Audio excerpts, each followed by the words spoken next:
Hi everyone, welcome back to the CAISTROLOGY channel, and if you are new here, welcome. My name is Cailin and this is my birthday month. It's my birthday on the 21st of May, so happy birthday to all you fellow Taurians out there. In any case, today I'm going to be going through your May horoscopes for all 12 zodiac signs, so you can watch your horoscope for your ascendant, sun, and moon sign. If you're only going to watch one horoscope today, I do recommend that you start off with your ascendant sign horoscope. So before we begin, I just wanted to announce that I've actually released a separate Saturn in Aries video, which I will link for you down below in the comment section and in the description box. So my Saturn in Aries horoscopes are about 10 to 15 minutes each per sign, so I'm not going to be covering that in today's horoscope. But in any case, let's just dive straight in to Aries. Hi Aries sun, moon, and risings. You guys are so activated for this month, and I'm pleased to announce that as the month begins, we're going to see Venus entering Aries, and Venus will actually be transiting your sign, your first house, for 5 weeks until the 6th of June. So this can see you feeling more charismatic, more attractive, garnering more attention. And this can see you maybe finding out that someone has a crush on you, or perhaps you're flirting with someone, or you're discovering that you have feelings for another person. When Venus transits your first house, when it transits your sign, this can also see you focusing on exploring different creative pursuits and artistic abilities. So you may find yourself getting into things like painting, drawing, dancing, and Aries rules over exercise, so Venus going through your sign can see you enjoying exercise or feeling like you are seeing the fruits of your labor.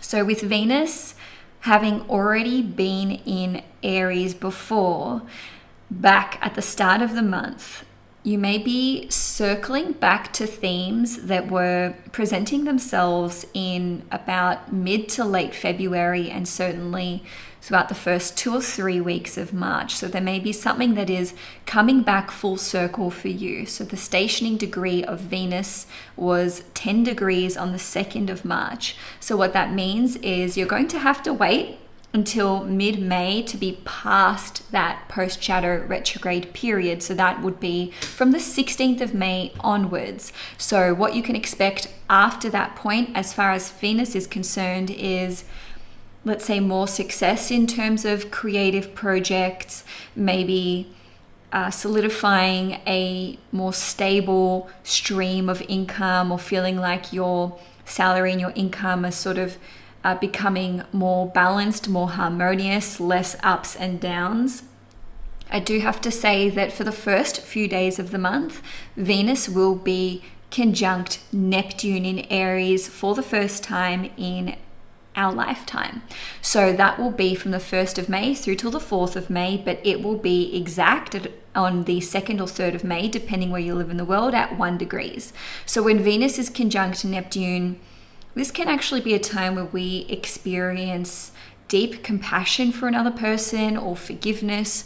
We may be making an apology or receiving an apology, or just feeling like you want to move on from hardship or discord that exists in one of your relationships, whether that is romantic or maybe even a relationship with a family member. Also, this can see you feeling quite confused about relationships, whether that's a romantic relationship or a friendship. So I repeat, that's the first few days of the month. So I also wanted to mention for you guys that on the 4th of May, Mars will finally finish up its post-retrograde shadow period. That's right. Even though Mars went direct at the end of February in Cancer, we've still had to wait a good 2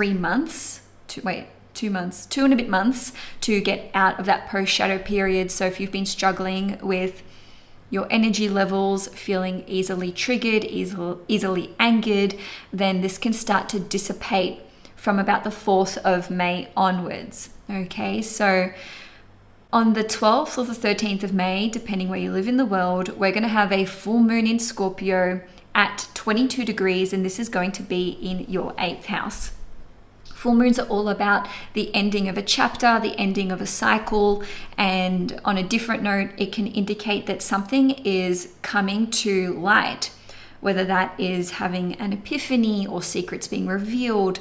This kind of thing can occur around the 12th or 13th of May, plus or minus 1 to 2 weeks. Okay, so that's either side of the full moon. So when we have a full moon in Scorpio, it's already quite emotionally tense and just charged, whether that's you or whether that's someone that you're dealing with. So just a few different ways that this can play out. This can indicate that there is some kind of realization or conclusion to a chapter that involves mutual resources. So this could be shared investments, shared income, shared assets and bank accounts, or this could indicate that you are, let's say, coming to the end of a child custody arrangement or alimony or spousal support, or perhaps something is reaching a head or there's some kind of peak moment in an existing arrangement, even if it's not drawing to a close.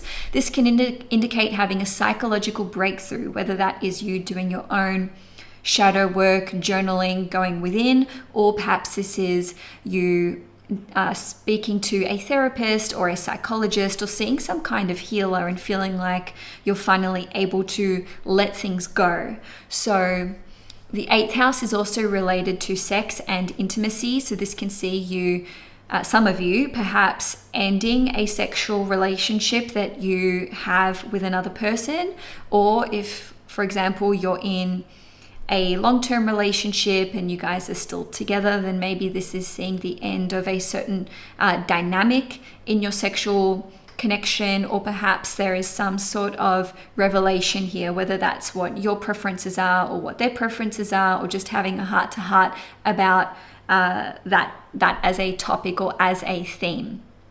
Okay, so I also wanted to mention that this full moon will be opposite Uranus at 26 degrees and 59 minutes, and this means that Uranus is conjunct the fixed star Algol. So on one level, yes, this is a malefic fixed star, but I also wanted to tell you that the full moon is trining Saturn in Pisces, and Uranus and Saturn will be sextiling each other. So I do think that there will be some kind of shocking ending or conclusion coming through, or epiphany or awakening, but that it will be followed by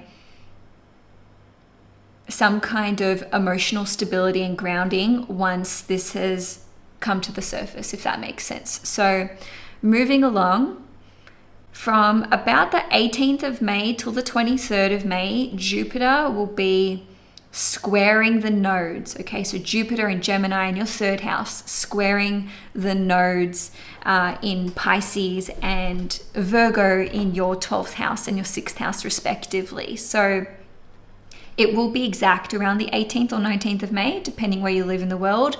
In a nutshell, Jupiter is all about knowledge, wisdom, growth, expansion, as well as freedom. And so the North Node is about integrating something new, whereas the South Node is about releasing something. Okay, so Jupiter squaring the North Node and the South Node is really straddling this dichotomy between expansion, growth, and freedom versus letting go of the past or allowing something to release from our life. So to me, this when I look at how this is playing out for Aries, it's really about what habits and routines do you have that are unhealthy, whether this is to do with vices, addictions, eating habits, exercise, lack of exercise, or that sort of thing, plus perhaps just self-sabotaging behavior, whether that is how much time you spend scrolling on Instagram or watching porn or something of that nature. And then the square to the North Node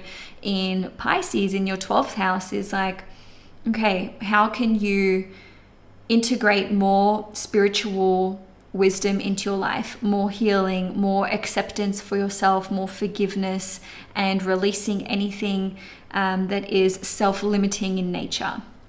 Okay, so you may just feel that, you may just be feeling it, especially around the 18th or the 19th of May. You may come across some kind of written communication or podcast or documentary, or have a conversation with a person which just really hits home, and you're able to just gain clarity, but that then we can say will urge you in the direction of growth. All right, so from mid-month, from the 14th of, sorry, I don't know why I didn't do that in order. So from the 14th till the 24th of May, Saturn will be in Pisces at 29 degrees, which is the anaretic degree. This is the critical degree. So it doesn't matter what sign you are. I do believe that every single person during this 10-day period of time, and especially as we get to like 20th, 21st, 22nd, 23rd, 24th of May, will be experiencing some kind of leveling up moment. So that can be an existential crisis, that can be having to let go of something or surrender to something. This can be about self-love, forgiveness, healing, boundaries, lack of boundaries, reinforcing boundaries. It just depends on you and your personal set of circumstances. But the reason I am highlighting this is because Saturn doesn't get to 29 degrees very often. You know, it's really only every 2.5 years. And so when we get to this point, we are often faced with a challenge, self-limiting beliefs, some kind of obstacle, hurdle, perhaps some kind of moral dilemma or quandary that we need to really sit with. And because this is Saturn in the sign of Pisces, to me this is about healing, forgiveness, self-love, compassion, self-sabotage, addictions. This is about tolerance, accepting other people, racism, you know, these kinds of Piscean themes where it's about embrace all and exclude none. So then when we get to the 24th or 25th of May, depending where you live in the world, so if you're in Australia, this will be on the 25th of May, Saturn will enter Aries for the first time in nearly 30 years. So this is just going to be so epic for you Aries individuals, and that is of course because Saturn will then be entering your sign. Not to mention, even on a zoomed out global level, Saturn is actually now commencing its brand new 29.5 year cycle as it wraps up Pisces, which is the last sign of the zodiac, and enters Aries, which is the first sign of the zodiac. So as I mentioned in my introduction, I'm not covering that in this video. Why? Because I wanted to do it justice for you guys, and I've got a video that I've already released for Saturn in Aries, so you can watch it. They're nice long horoscopes. They're 10 to 15 minutes each, covering this transit alone. So you can find that in the description box below. Lastly, for the month, on the 27th of May, there will be a new moon in Gemini at 6 degrees in your third house. And rarely do we see such a positive new moon and such a powerful new moon. And I'll tell you why I say that it's positive and why I say that it's powerful. So the ruler of Gemini is Mercury, and the new moon itself is conjunct Mercury. So Mercury is at 2 degrees Gemini, so it's very close to the new moon, and the new moon plus Mercury are all trining Pluto in Aquarius at 3 degrees, and that's where it gets its transformational power. So new moons are all about a new beginning, a new chapter that is taking place, and it's really about setting intentions and planting the seeds, not necessarily it's not like, oh, the brand new thing just arrives on our doorstep. No, it's more about the kernel of the idea. Okay, so a new moon in your third house can see you focusing on learning a new skill, applying for apprenticeship or getting some kind of qualification or diploma or license. This can see you forming a new friendship group, maybe starting a new business or a new social media channel or platform. Or if you have a social media channel or platform already, this can see you taking that in a new direction. The third house rules over all kinds of communications. So this could see you starting a new podcast, a new, did I say documentary? I don't know. Or maybe writing an article, starting a website, writing a book, or producing a course, or maybe this is you applying to learn something new.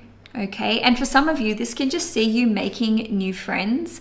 But in any case, 6 degrees is the Virgo degree. So this does entail some kind of daily habit, routine, life admin stuff, something to do with business, something to do with work, employees, colleagues, etc., or something that is going to help you tackle an issue in your life or a problem in your life and see you be better equipped to deal with such things. So I repeat, very positive new moon, and you can experience the effects of the new moon 1 to 2 weeks before or 1 to 2 weeks after the new moon.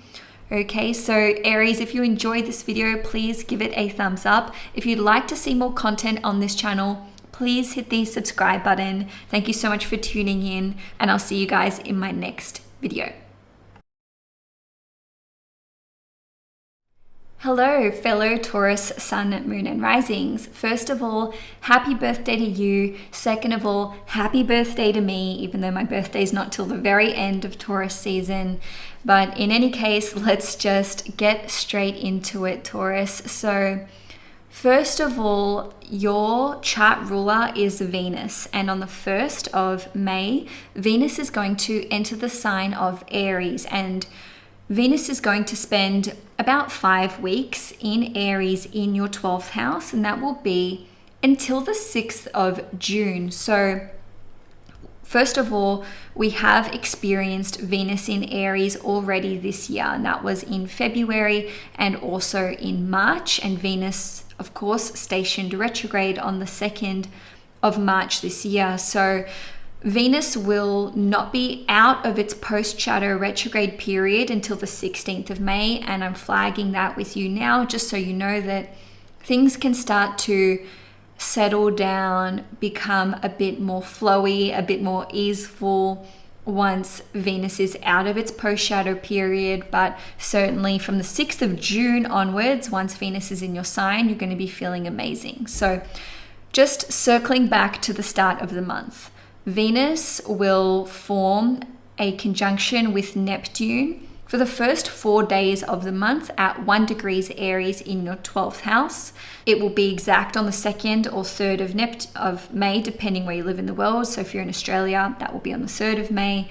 But in terms of how this can play out for you, you can have a really profound experience via meditation, yoga, perhaps seeing a psychic or a healer, or even just doing your own spiritual and esoteric soul searching and investigation. So perhaps you end up doing a really significant tarot reading for yourself or journaling session for yourself. This can see you feeling extremely creative and connected to divinity, feeling so divinely inspired to create. And that can be with music, with art, painting, drawing, poetry, creative writing, etc., etc.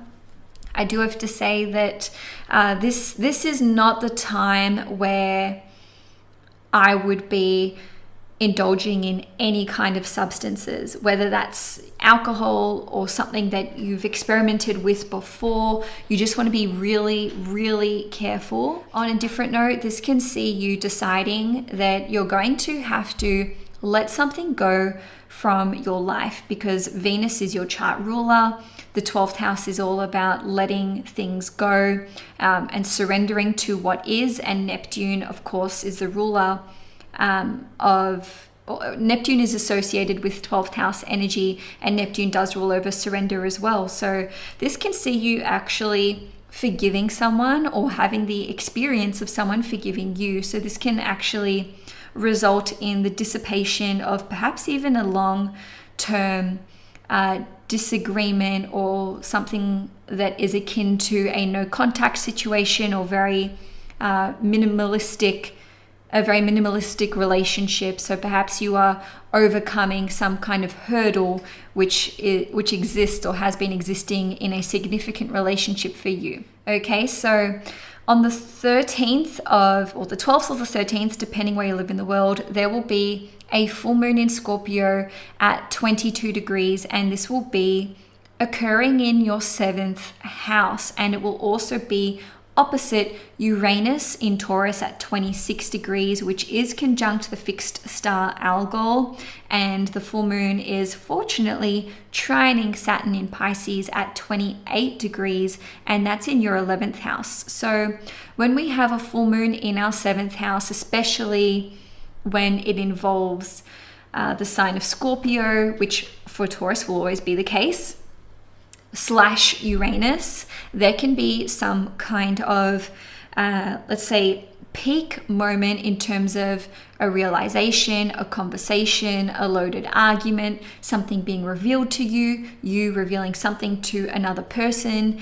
This can see there being make or break moments in relationships, whether that is with a significant other, a friend, a business partner, a client, etc., etc. This can also be the moment where you get to shine in one of your relationships with another person. So because of the trine to Saturn, this can have some kind of theme of work coming through, or career, or something that is about either letting go of a long-standing commitment or obligation that has been quite taxing for you, and also the opposition to Uranus can usher that through as well, or it can be an unexpected opportunity that has maybe heavy conditions or some kind of longevity attached to it. So what I do want to say here is just be mindful that because of the nature of this full moon being opposite Uranus, which is conjunct Algol, which is a malefic fixed star, it's actually the star that is associated with Medusa and therefore losing one's head.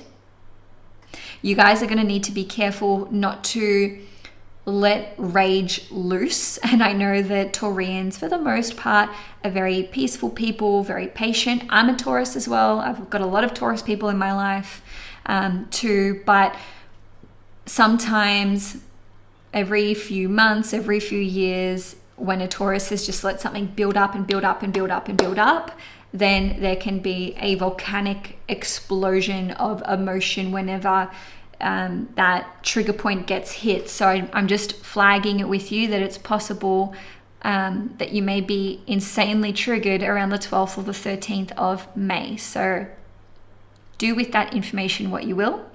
On the between the 14th and the 24th of May, Saturn will be at 29 degrees, which is the anaretic critical degree in astrology. So whenever a planet gets to 29 degrees, often we can be presented with some kind of crisis, some kind of stressful moment or important decision to make, or it can involve external circumstances that are beyond our control. So I will say that Saturn at 29 degrees is trining you as a Taurus. Well, certainly if you're a late Taurus. For me, my sun is exactly at 29 degrees Taurus. Not trining, I meant sextiling. But because Saturn is at this critical degree in your 11th house, this can indicate that you may be experiencing an existential crisis or some kind of tension or make or break moment as it relates to your friendship group, your long-term goals and dreams, passive forms of income, a community that you are involved in, whether you're just part of it or you formed it. All this can indicate getting into some hot water online. Then from the 24th or 25th of May, depending where you live in the world, Saturn will enter the sign of Aries for the first time in nearly 30 years. So I'm not going into detail in this horoscope, but I've already put out a Saturn in Aries video where each sign gets about 10 to 15 minutes just on this transit alone, which is going to last for about 2.5 years, although we are only going to experience it for 3 months in 2025, because Saturn's got a little longer to go in Pisces before it fully moves into Aries as of Valentine's Day next year. So, forgot to mention Jupiter in Gemini. So apologies that we're jumping around in the timeline here. So from the 18th to the 23rd of May, Jupiter will be in Gemini in your 2nd house, and it will be squaring the nodes in your 5th house and your 11th house. So Jupiter wants you to integrate new knowledge. It wants you to grow and expand, especially as it relates to your finances, your income, resources, plus your personal set of values. And so with these squares to the south node in your 5th house and the north node in your 11th house, you may have to let go of fears and insecurities about shining bright, being seen, and releasing your creative works out into the world. Or maybe this is something to do with your beliefs or your relationship with your significant other and or your children if you have children. And then the square to the north node in your 11th house is asking you to basically expand your network, expand your community, and also just think more about your long-term goals and dreams. So the exact square will be around the 18th or 19th of May, depending where you live in the world, but certainly you'll feel it between the 18th and 23rd of May. So there may be something notable happening with your finances and resources around that time, and maybe that'll just translate to you having to make a big purchase or investment, or perhaps there can be changes to your income around that time.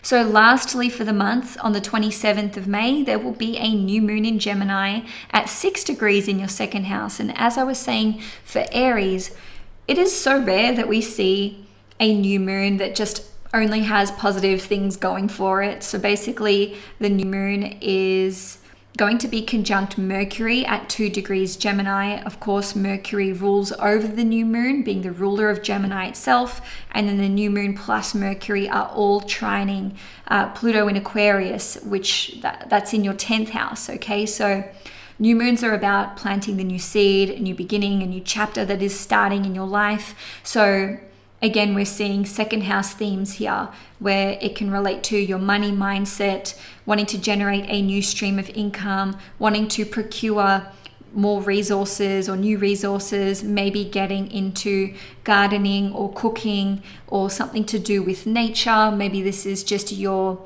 curiosity about these things and themes and learning about them a bit more or deeper. Or for some of you, this could actually end up being a new chapter that's starting, which will tie into your professional career or your public reputation somehow. Or perhaps we can say what's starting around this time you may end up being known for at some point in your life. Okay, so I repeat, that's on the 27th of May, but you can start to see these themes crop up even 1 to 2 weeks before or 1 to 2 weeks after the new moon. So thank you, Taurus, for watching this horoscope. If you enjoyed it, please give the video a thumbs up. And if you'd like to see more content on this channel, please hit the subscribe button. And again, do enjoy your birthday month, Taurus. Hi Gemini, Sun, Moon and Risings. Welcome to your May 2025 horoscope. So starting off, I want to look at Venus transiting Aries. So Venus will enter the sign of Aries on the 1st of May, and it will transit Aries in your 11th house until the 6th of June. So whenever Venus transits our 11th house, this can see us having more social opportunities. So this can see you expanding your wider network, maybe being invited to more events, or it can just be a time where you are socializing a lot with friends. And on a different note, Venus in transiting your 11th house can improve your relationship with older siblings.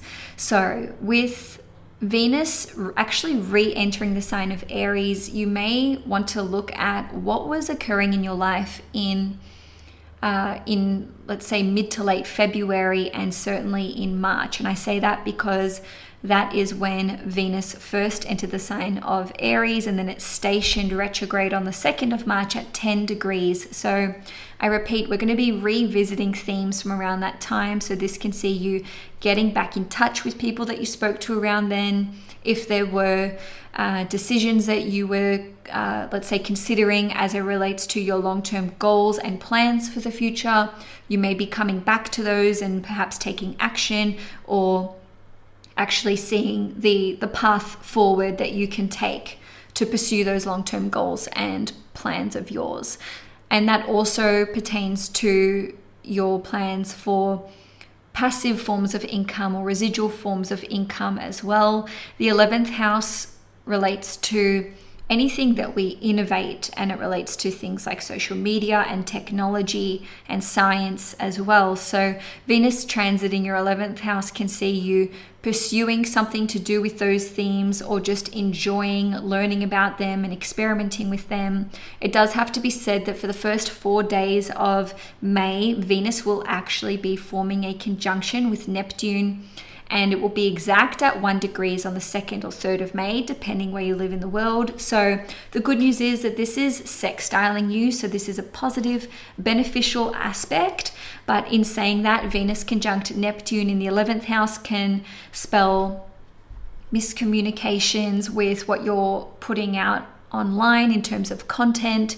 This can indicate having extreme miscommunications or misunderstandings with friends or perhaps older siblings around this time.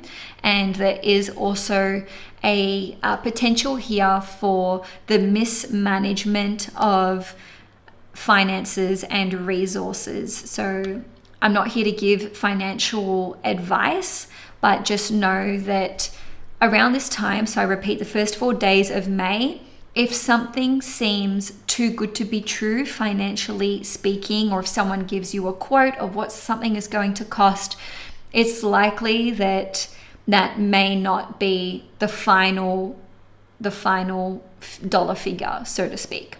Okay, so my last point on Venus in Aries is that the post-shadow retrograde period will be complete from the 16th of May onwards. So this is when we can experience more clarity as it relates to our wider network, our connections, our community, friendships, plus passive forms of income, and any big goals and dreams that we want to pursue. On the 12th or 13th of May, depending where you live in the world, there will be a full moon in Scorpio at 22 degrees, and this will be occurring in your 6th house. It is going to be opposite Uranus in Taurus at 26 degrees in your 12th house, and trining Saturn in Pisces at 28 degrees in your 10th house. So all of the additional detail and context aside, a full moon in the 6th house, when it is making these tense aspects, can indicate that there is some kind of potential crisis that is occurring with our work, with something to do with our any conflicts that we may be experiencing. It can highlight discord or disagreements, so things can kind of blow up around this time. And I don't say that to put any of you off. I'm a Gemini rising myself, and it just is what it is. But the good news is that the full moon is trining Saturn in Pisces in your 10th house. So ultimately, as long as you are taking the moral high ground, you're crossing your T's, you're dotting your I's, and you're able to calmly and in an emotionally mature way just lay out your side of, I don't even want to say the argument, but your side of things and your point of view, you will be able to dispel any kind of flare-ups that may be occurring. Plus, I do just want to say I wouldn't be taking big risks that may jeopardize your health around this time, just because Mercury is forming a square. Mercury, which is Gemini's ruling planet, is forming a square to Pluto in Aquarius at the same time. So this can put a bit of an emphasis on not just health stuff, but people trying to emotionally manipulate you or change the story and change the narrative. So I repeat, if you can take the high ground, do it. Now, on the 14th of May, Saturn is going to be at 29 degrees Pisces. So it's graduating from 28 degrees, moving to 29 degrees for the next 10 or 11 days. So with Saturn at 29 degrees in your 10th house, this can indicate that there may be a very pressurized time for you, professionally speaking, or in terms of things that maybe involve your taxes, the government, a person in a position of authority or some kind of government body. So maybe this is just you waiting on approval for something that is like to do with citizenship or a visa or something of that nature, or perhaps a court case or a legal matter is coming to a head around this time. And some of you may just be working on a really important project at this point. I did just want to highlight that anytime a planet gets to 29 degrees, especially when it's a slower moving planet, we can just experience tension or pressure, or it's like we're fast approaching the end of a cycle or a chapter. So on the 18th of May, Jupiter in Gemini is going to square both of the nodes. So this will last for about 5 days until the 23rd of May, but it'll be exact around the 18th or 19th of May. So Jupiter will be in Gemini at 25 degrees, squaring the North Node in your 10th house and the South Node in your 4th house. So when Jupiter squares the nodes and it's in our sign, this really does indicate that there is a huge potential here for growth, expansion, integrating knowledge, integrating wisdom, and you may be tasked with welcoming something new into your life / letting go of something to make place for that. So this could be this could somehow relate to your family, your property and living circumstances, something to do with relationships, family dynamics, your public status, and so on and so forth. So you may just feel like there's a really important decision that you have to make around that time. And it is very interesting to me that this coincides with Saturn being at 29 degrees. So you may be making really big decisions around mid-month. Okay, so moving along here on the 25th of May, this is the point at which Saturn will leave Pisces. Well, actually 24th or 25th of May, depending where you live in the world. If you're in Australia, it'll be the 25th of May. So Saturn will enter the sign of Aries for the first time in nearly 30 years. It's going to be transiting your 11th house. And I'm not going into detail for that today. And that's because I've already put out a nice juicy long video for Saturn in Aries specifically. So each sign gets 10 to 15 minutes in the way of predictions. So you can check out the link for that in the description box below / in the comment section. So lastly for the month, I'm happy to report that on the 27th of May, we've got a new moon in Gemini. So this will be in your first house at 6 degrees, and it is conjunct Mercury at 2 degrees. And of course, Mercury is not just our chart ruler, but it's the ruler of this new moon. So that means it's a very strong new moon. It's also going to be trining Pluto in Aquarius in your 9th house at 3 degrees. So this can indicate that you are wanting to take a new direction in your life, a new path, planting the seeds, setting the intention for that. And 6 degrees is the Virgo degree, whereas 2 degrees is the Taurus degree. So this could relate to health, wellness, fitness, exercise, diet. This can relate to starting a new job or wanting to start your own business or take your existing business in a new direction. This can indicate that you are perhaps wanting to get really organized in an area of your life, okay? Because 6 degrees is Virgo energy, so it's all about being highly organized, which I know is very, very hard for Geminis, unless they have a lot of Virgo, but hey, even then that's also can be hard. Speaking from personal experience here. For some of you, this could actually indicate that you are getting a new pet. So welcoming a pet into your life, because 6 degrees is Virgo energy, and that relates to pets. And because Mercury is at 2 degrees, this can indicate a shift in your values, so your personal values and preferences. Maybe this is to do with going in a new direction with your diet, because Taurus is 2 degrees is the Taurus degree. For some of you, this could indicate that you are wanting to develop a new stream of income, or perhaps you are pouring some of your existing savings into a new opportunity, a new business venture.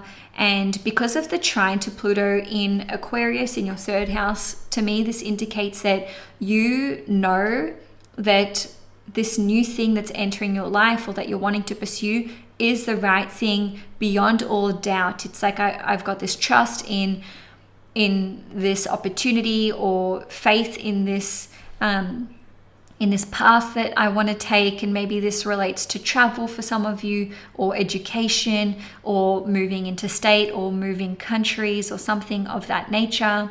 Or perhaps you're preparing for this, or this can be to do with a new communications piece. Maybe this is producing content or writing a book and knowing that one day it'll be published, or that your work is going to be circulated somehow.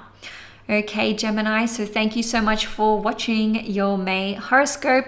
And of course, happy birthday to Gemini. So Gemini season starts on the 21st of May, which incidentally is my birthday. So happy birthday to all you Gemini suns out there.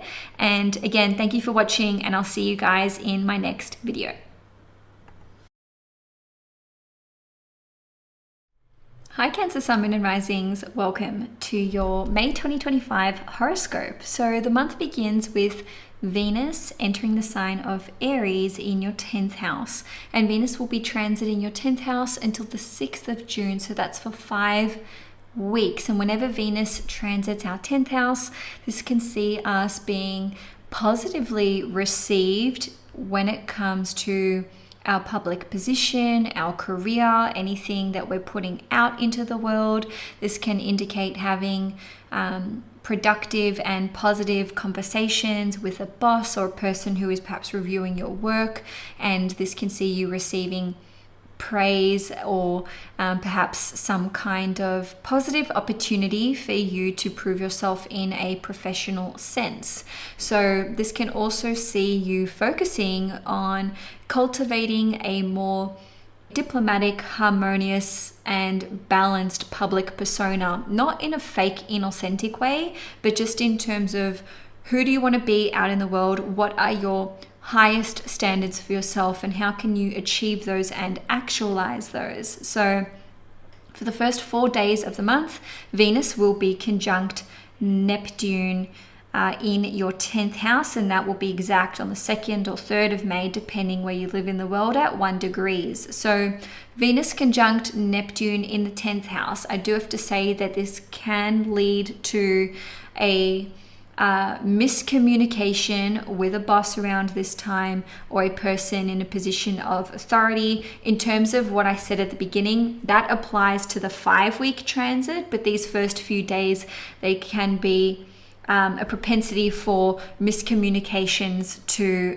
occur. On a different note, this could see you receiving some kind of pardon from your boss, or even in terms of a misdemeanor or something that you may have otherwise received some kind of penalty for. On a different level, Venus conjunct Neptune in the 10th house could indicate that you may be experiencing healing and forgiveness when it comes to your relationship with your father. That doesn't necessarily mean, you get on the phone or you meet for coffee, but it could just be that even if you're not in communication with them, or even if they have passed on, that you just feel that you have more peace in your heart when it comes to that relationship.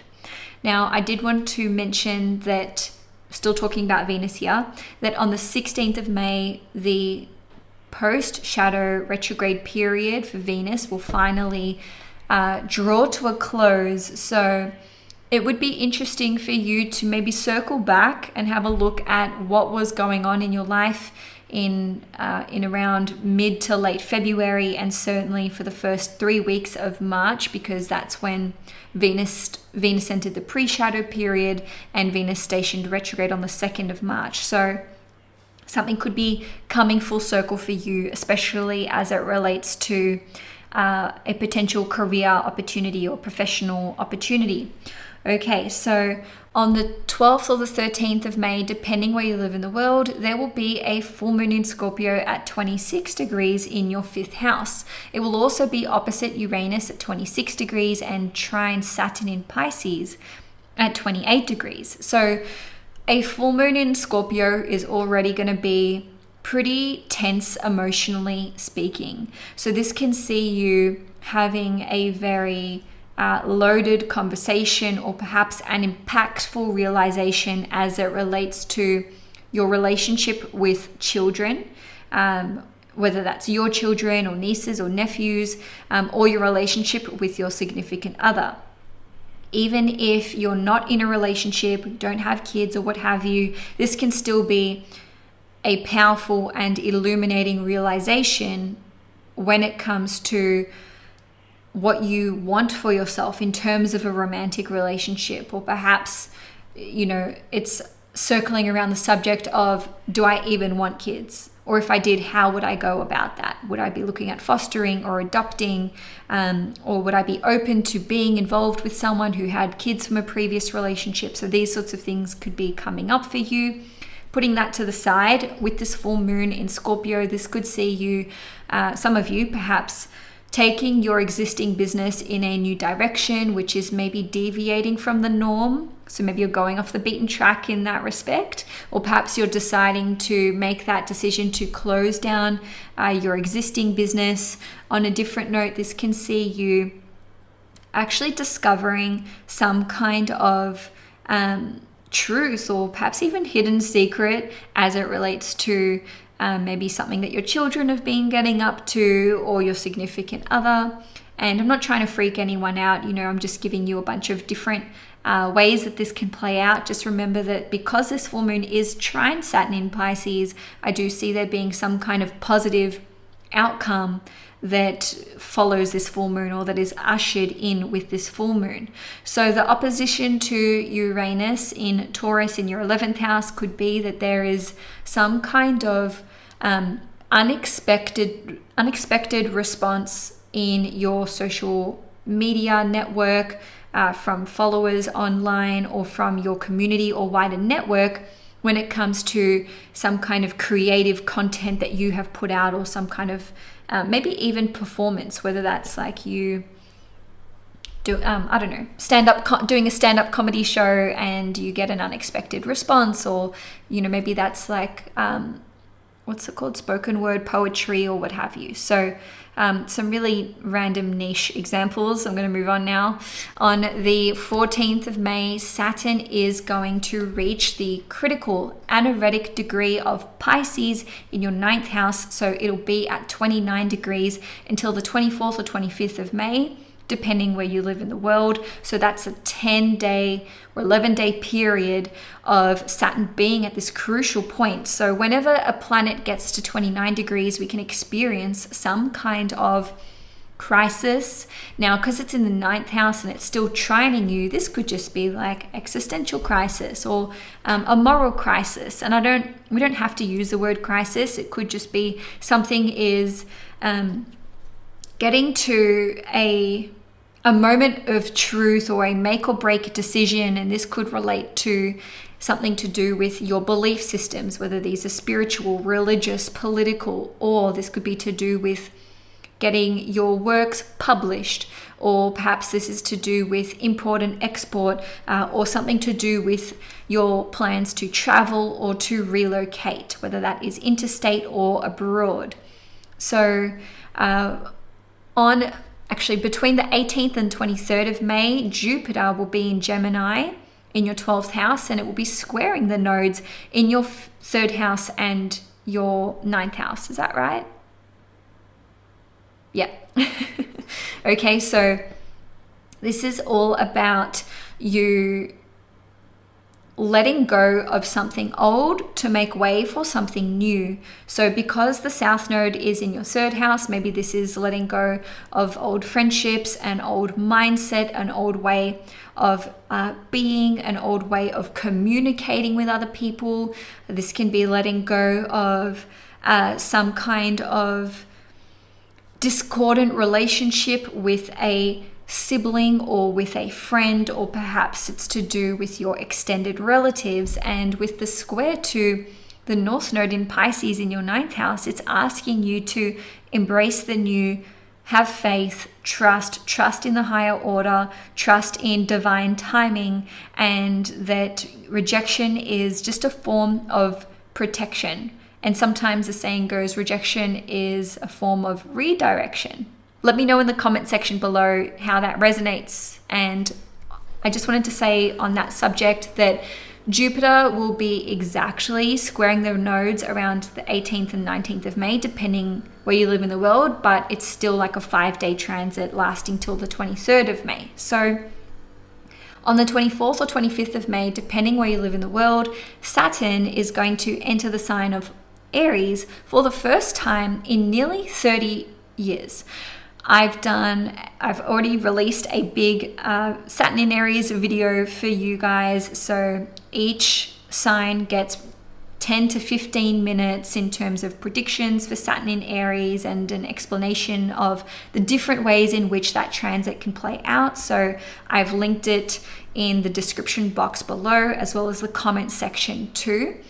Now, lastly for the month, on the 27th of May, there will be a new moon in Gemini at 6 degrees in your 12th house, and it's going to be conjunct Mercury at 2 degrees. Mercury rules over Gemini, therefore Mercury rules over the new moon, and the new moon and Mercury are all going to be trining Pluto in Aquarius at 3 degrees. And so this is a really positively charged new moon, which we don't always see. You know, we often have hard aspects that accompany new moons and full moons. So in any case, new moons are all about a new beginning taking place, a new chapter that is occurring in our life somehow.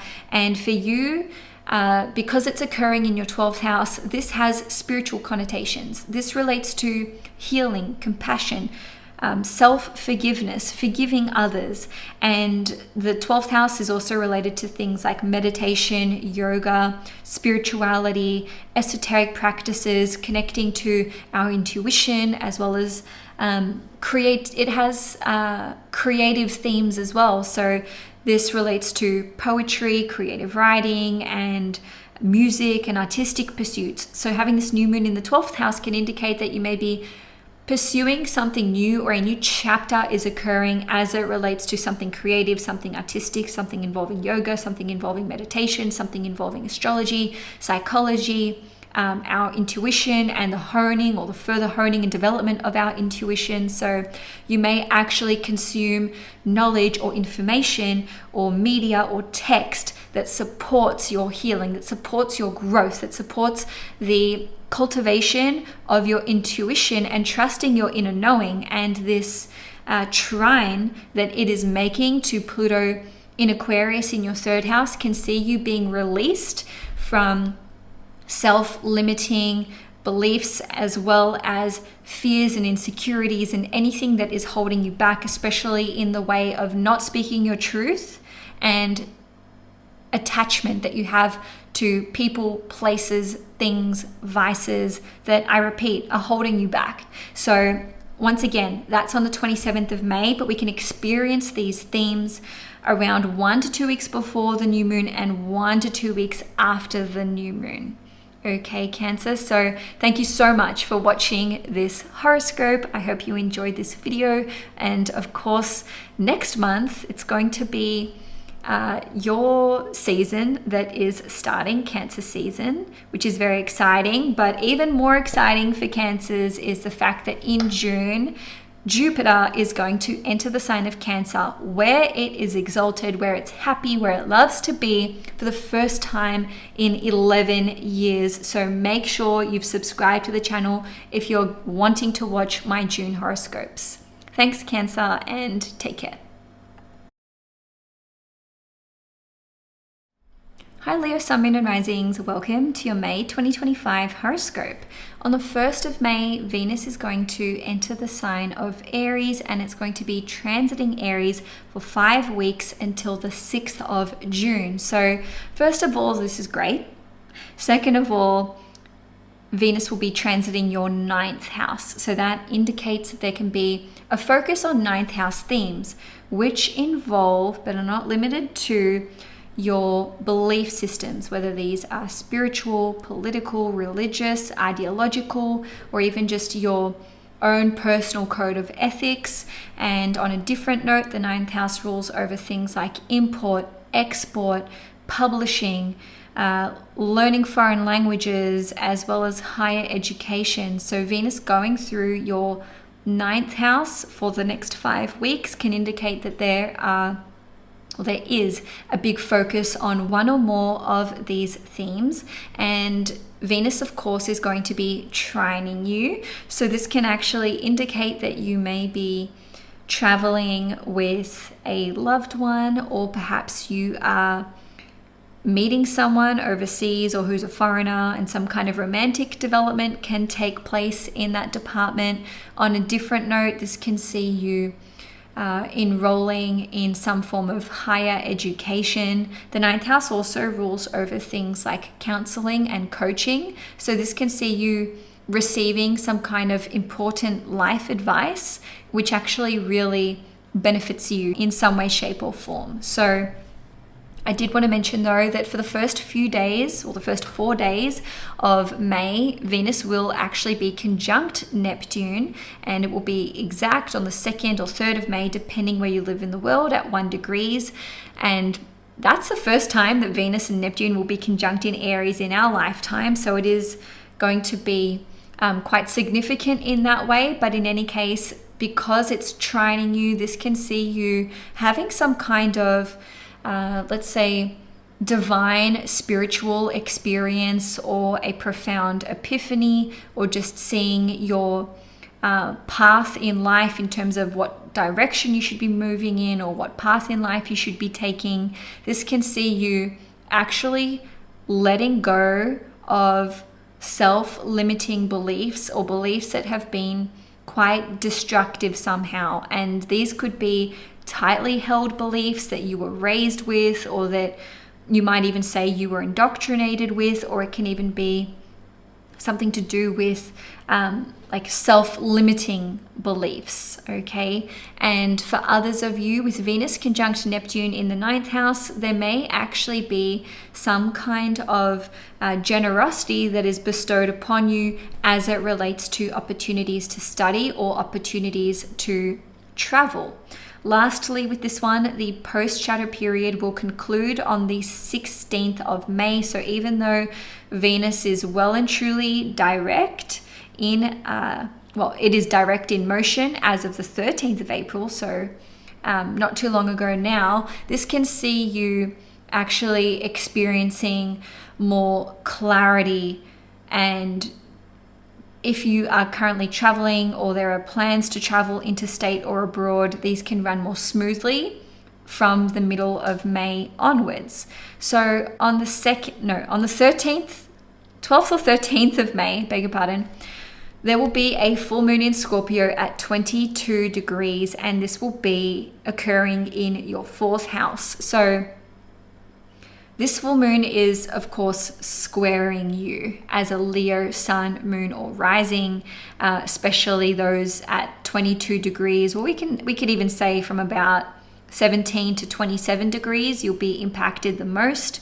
The full moon is also opposite Uranus in Taurus at 26 degrees in the 10th house. So it is conjunct the fixed star Algol, and it's trining Saturn as well, Saturn in Pisces, that is. So full moons are all about the ending of a cycle or a chapter. They can also indicate something coming to a head. It can indicate that something is being revealed, especially in the sign of Scorpio. So this can be hidden truths, buried secrets, maybe as it relates to your parents, your children, or your ancestry and lineage somehow, or we can just say family in general. On a different note, this can indicate that there is some kind of development as it relates to your property and living circumstances. So maybe this is to do with having to move out, looking to sell, looking to relocate, buy, just some kind of unexpected change as it comes to the fourth house. Or even if it's not unexpected per se, perhaps the decision to act on this is actually happening a lot more quickly and a lot more swiftly than you would have thought, especially because of the opposition to Uranus in Taurus in the 10th house. So there is something urgent, fast, and transformative about this full moon in Scorpio. But I repeat, it is trining Saturn in Pisces, which allows you the opportunity to, after whatever takes place, rebuild, put down roots, and experience more stability, whether that is physical stability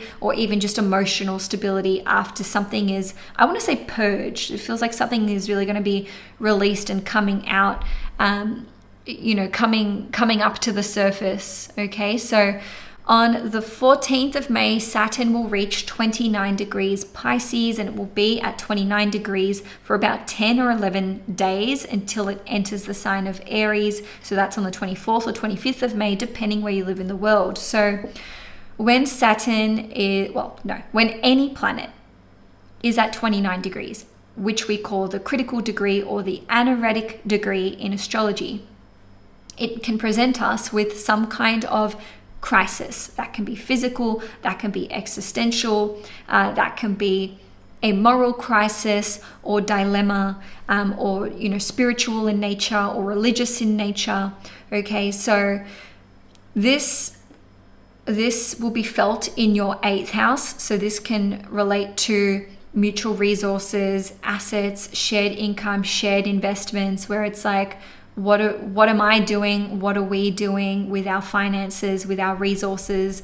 This can indicate maybe having to help another person out with finances or resources, or maybe receive that financial assistance on your end, which can pose some kind of internal conflict for you, especially, Leo's not used to having to put their pride aside to accept help for the most part. On a different note, this can indicate that you're having to be really honest and vulnerable, either with yourself or perhaps with another person, when it comes to deeper truths, your emotions and your feelings, etc.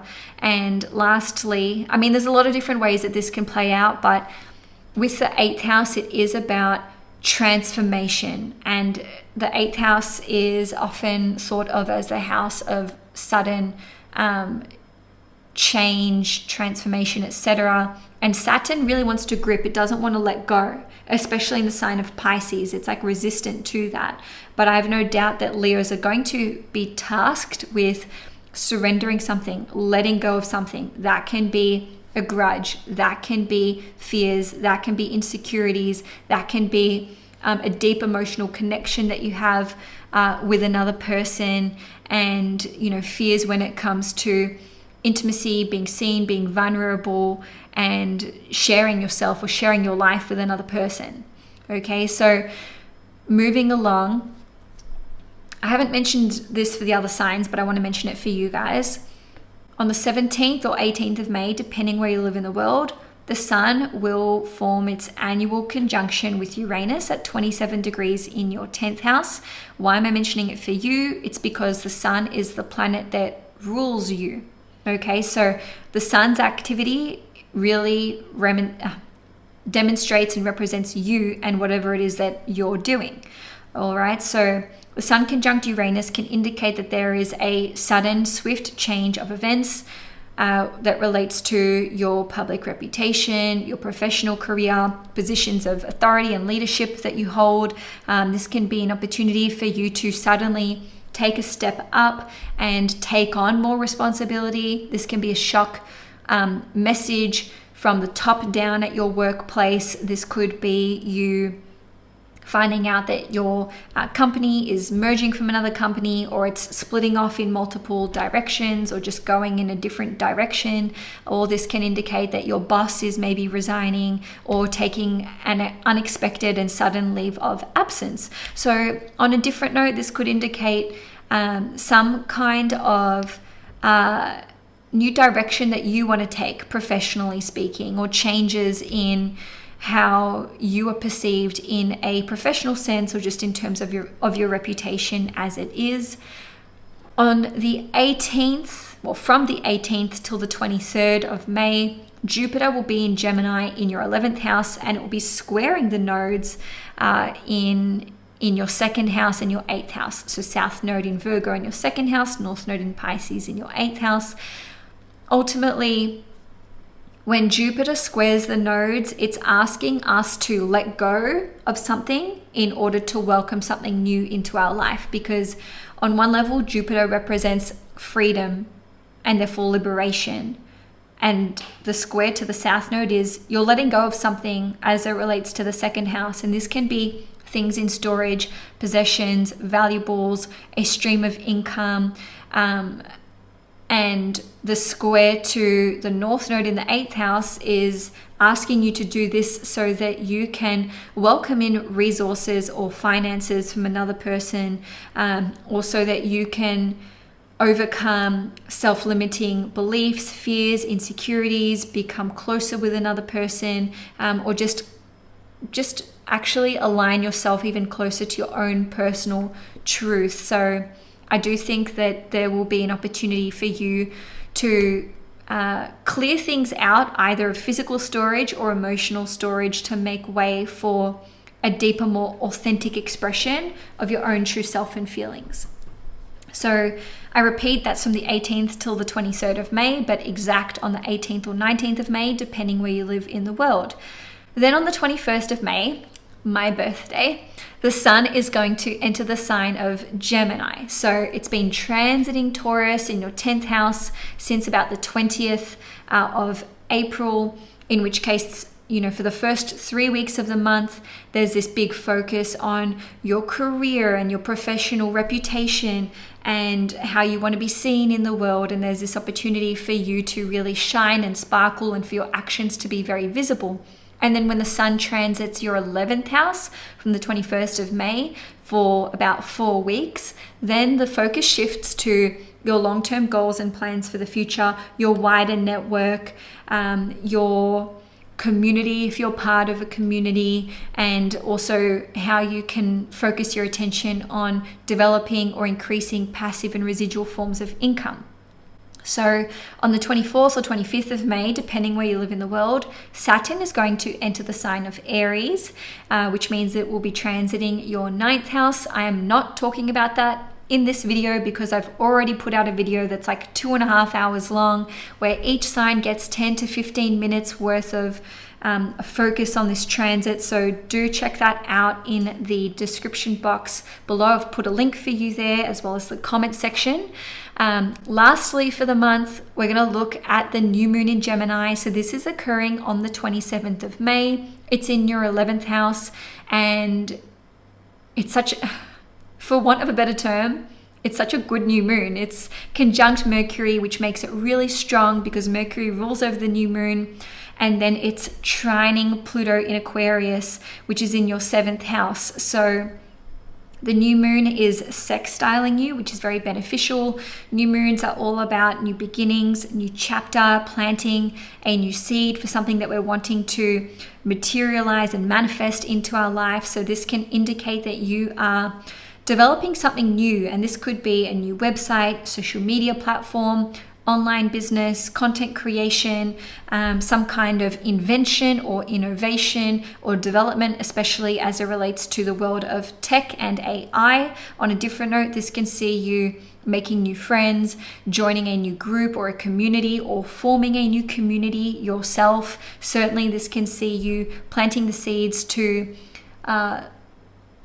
start a new stream of passive income, or perhaps this is you wanting to welcome in some kind of benefactor, so someone investing in you, investing in your business ideas and talents and so on and so forth.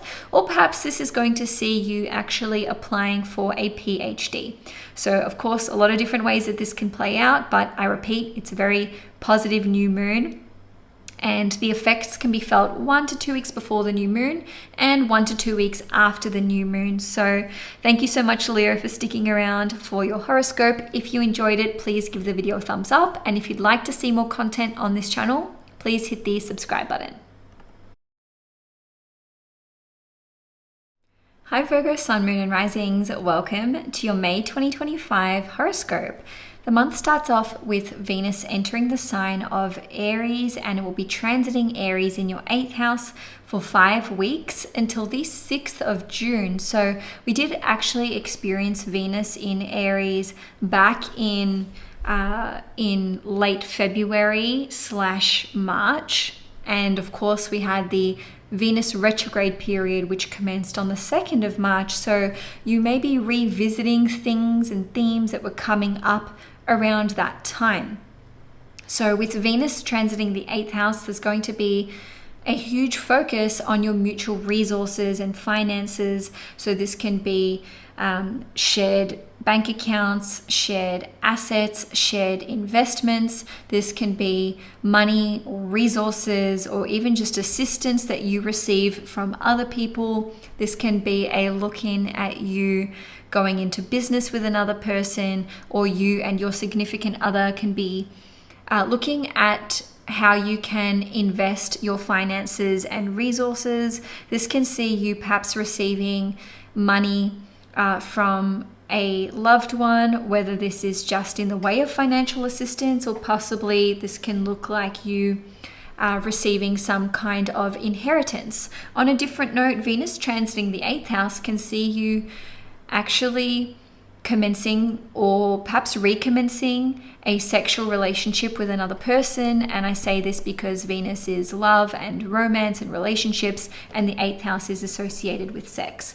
On a different note, this can indicate that there may be hidden truths and secrets that are revealed with this particular transit, because Venus going through the 8th house can perhaps be exposing things. Now, for the first few days of the month, so from the 1st to the 4th of May, Venus will be conjunct the Sun, conjunct Neptune, and it will be exact at 1 degree on the 2nd or 3rd of May, depending where you live in the world. So Venus conjunct Neptune in the 8th house can see you experiencing healing or forgiveness as it relates to a romantic relationship, or perhaps a relationship with a female in your life. Okay. On a different note, this can indicate that what you were told around this time may not be 100% true, because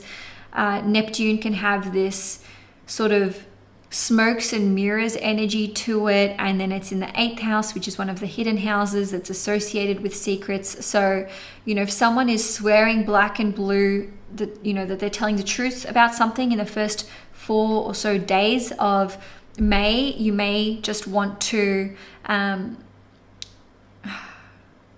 I guess bear in mind that they may not be in the right frame of mind, or they may be misremembering things, or, worst case scenario is that they're deliberately trying to tell you something that turns out to not be true. So I do think that it will be a very revelatory period for you to have both Venus and Neptune in the 8th house over this 5-week period. On the 16th of May, the post-shadow retrograde period will finally conclude, which means that whatever discord was occurring in your life around February or March or maybe even April and May can finally start to dissipate. And again, this could relate to mutual resources, finances, or even intense conversations or feelings about your intimate life with your partner, or even just maybe struggling with your sexuality or your sexual preferences, and actually starting to make peace with that from mid-month onwards. Okay, so that's talking about Venus, so we'll put that aside for now. On the 12th or 13th of May, depending where you live in the world, there will be a full moon in Scorpio at 22 degrees, and this will be occurring in your 3rd house. Now, it will be opposing Uranus in Taurus, which will be in your 9th house, and it will also be trining Saturn in Pisces at 28 degrees in your 7th house. So full moons are already emotionally charged times, but a full moon in Scorpio is just extra emotionally charged. So there may be some kind of loaded conversation that occurs around the 12th or 13th of May, plus or minus 1 to 2 weeks, because it is occurring in your 3rd house of communications, and the opposition to Uranus in the 9th house can be perhaps you receiving pushback on your spiritual beliefs, your religious beliefs, your belief systems in general, or your plans for the future, right? Like your vision for your future, especially if this involves living interstate or living abroad. On a different note, this can see you reading something or consuming some kind of content or material which just totally transforms the way that you view the world, or your connection to source energy or the universe, or whatever your belief system is, whether you're spiritual, religious, atheist, agnostic, etc. There may be something that kind of rocks that foundation for you.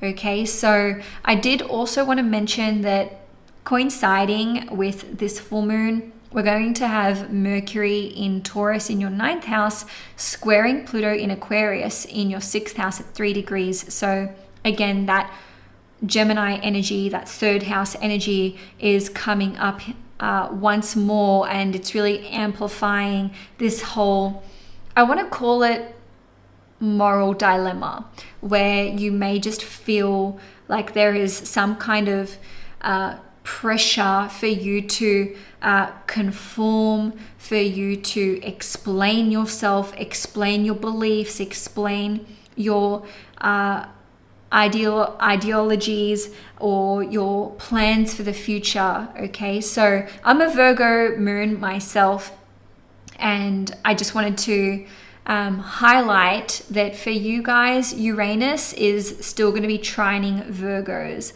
Okay, so only reveal what you feel called to reveal, and don't let other people pressure you into explaining yourself, defending yourself, or laying out for them on a silver platter how your plans for the future are all going to hang together. Okay, so the full moon energy, I think I mentioned before, but just reiterating, can be felt 1 to 2 weeks before or 1 to 2 weeks after the full moon. Moving along, on the 14th of May, Saturn is going to reach 29 degrees Pisces. So that is the critical degree in astrology. That is the anaretic degree in astrology. And whenever a planet reaches 29 degrees, we can experience some kind of crisis, whether that's physical or existential or moral in nature. Crisis can sort of be a loaded term or word. So we could even just say a pressurized situation.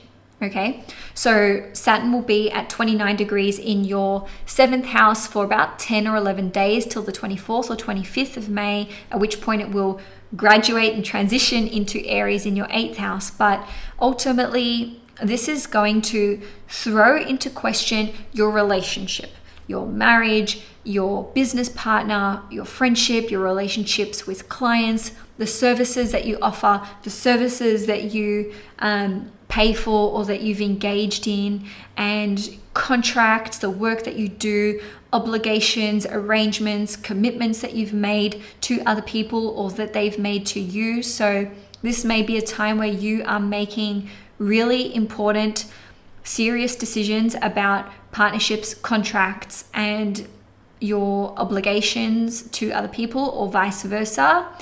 Or perhaps this is serious decisions about the longevity or the direction of these core relationships. Okay, so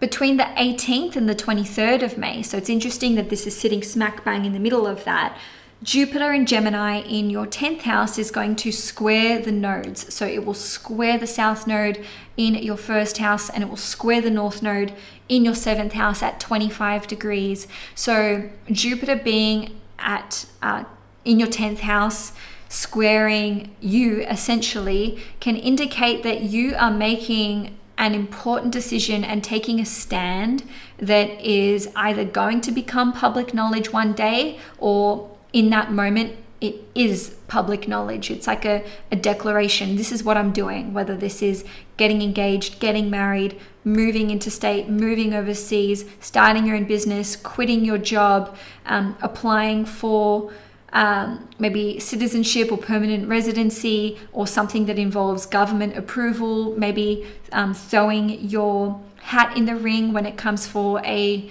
promotion, or taking something to the next level professionally speaking. Maybe you are announcing a significant change in relationship status, or perhaps some of you are deciding to retire, or just take a risk. And why do I say risk? It's because A, Jupiter is about growth and expansion, but B, 25 degrees is the Aries degree, which indicates doing something new. Okay, so with Jupiter squaring the south node, this indicates that you have to let something go, you have to surrender something, you have to walk away from something, someone, or or a place. Okay, on a different note, the square to the north node in your 7th house is asking you to do this so that you can embrace the new, you can accept a new opportunity, you can accept a new relationship, you can move forward in a new direction when it comes to your commitments to other people, whether that is taking them on or paving the way so that you have freedom in that department. You have the freedom to accept new offers, or new relationships and new connections in your life. So I do really think that mid-May is a very significant time for all of the mutable signs: Virgo, Gemini, Pisces, and Sagittarius, but especially for Virgos, because your angular houses are being super duper activated. All right, so on the 24th or 25th of May, depending where you live in the world, Saturn will move into the sign of Aries, which means it will be transiting your 8th house. I'm not going to talk about it in this video because I've already released my Saturn in Aries video. So if you're wanting to watch a nice long 10 to 15 minute horoscope for you as a Virgo, you can do so by clicking on the link in the description box below. Lastly, for May, on the 27th, there will be a new moon in Gemini at 6 degrees in your 10th house, and it will be conjunct Mercury, which is awesome because Mercury is not just your chart ruler, but it is also the ruler of the new moon, and it is making a trine to Pluto. So the Mercury and the new moon itself are all trining Pluto in Aquarius, which will be in your 6th house. So both your 10th house and your 6th house are activated here, which can indicate that there is a new position of authority that is coming through for you, an opportunity to level up, step up to the plate, try something new in your work, try something new in your business. Maybe this is it's a new moon, so it's about planting the seeds and setting the intentions. And sometimes, even if there is an offer on the table, it may take a few weeks or a bit of time to actually come off. But this can see you wanting to move in a new direction, professionally speaking, have new opportunities come through.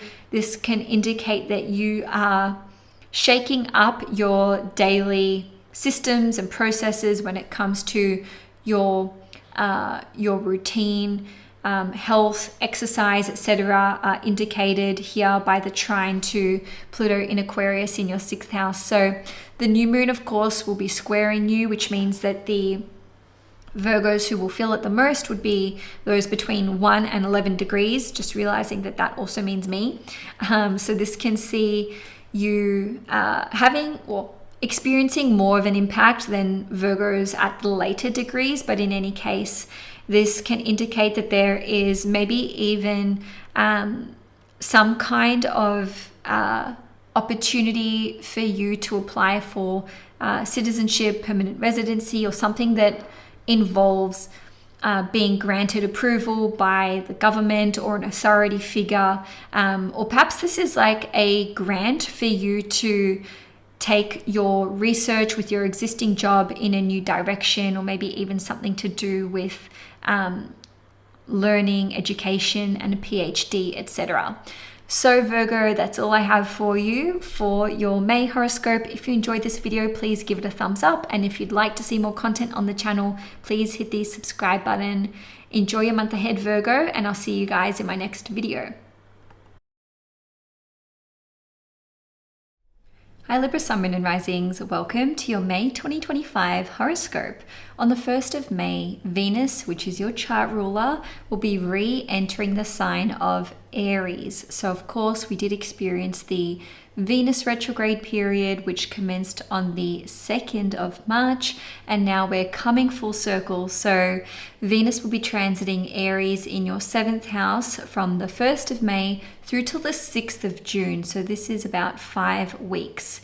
Now, Venus is your chart ruler, which means whichever house it is transiting, whatever aspects it's making, this really represents you and what you are focusing your energy and attention into or onto.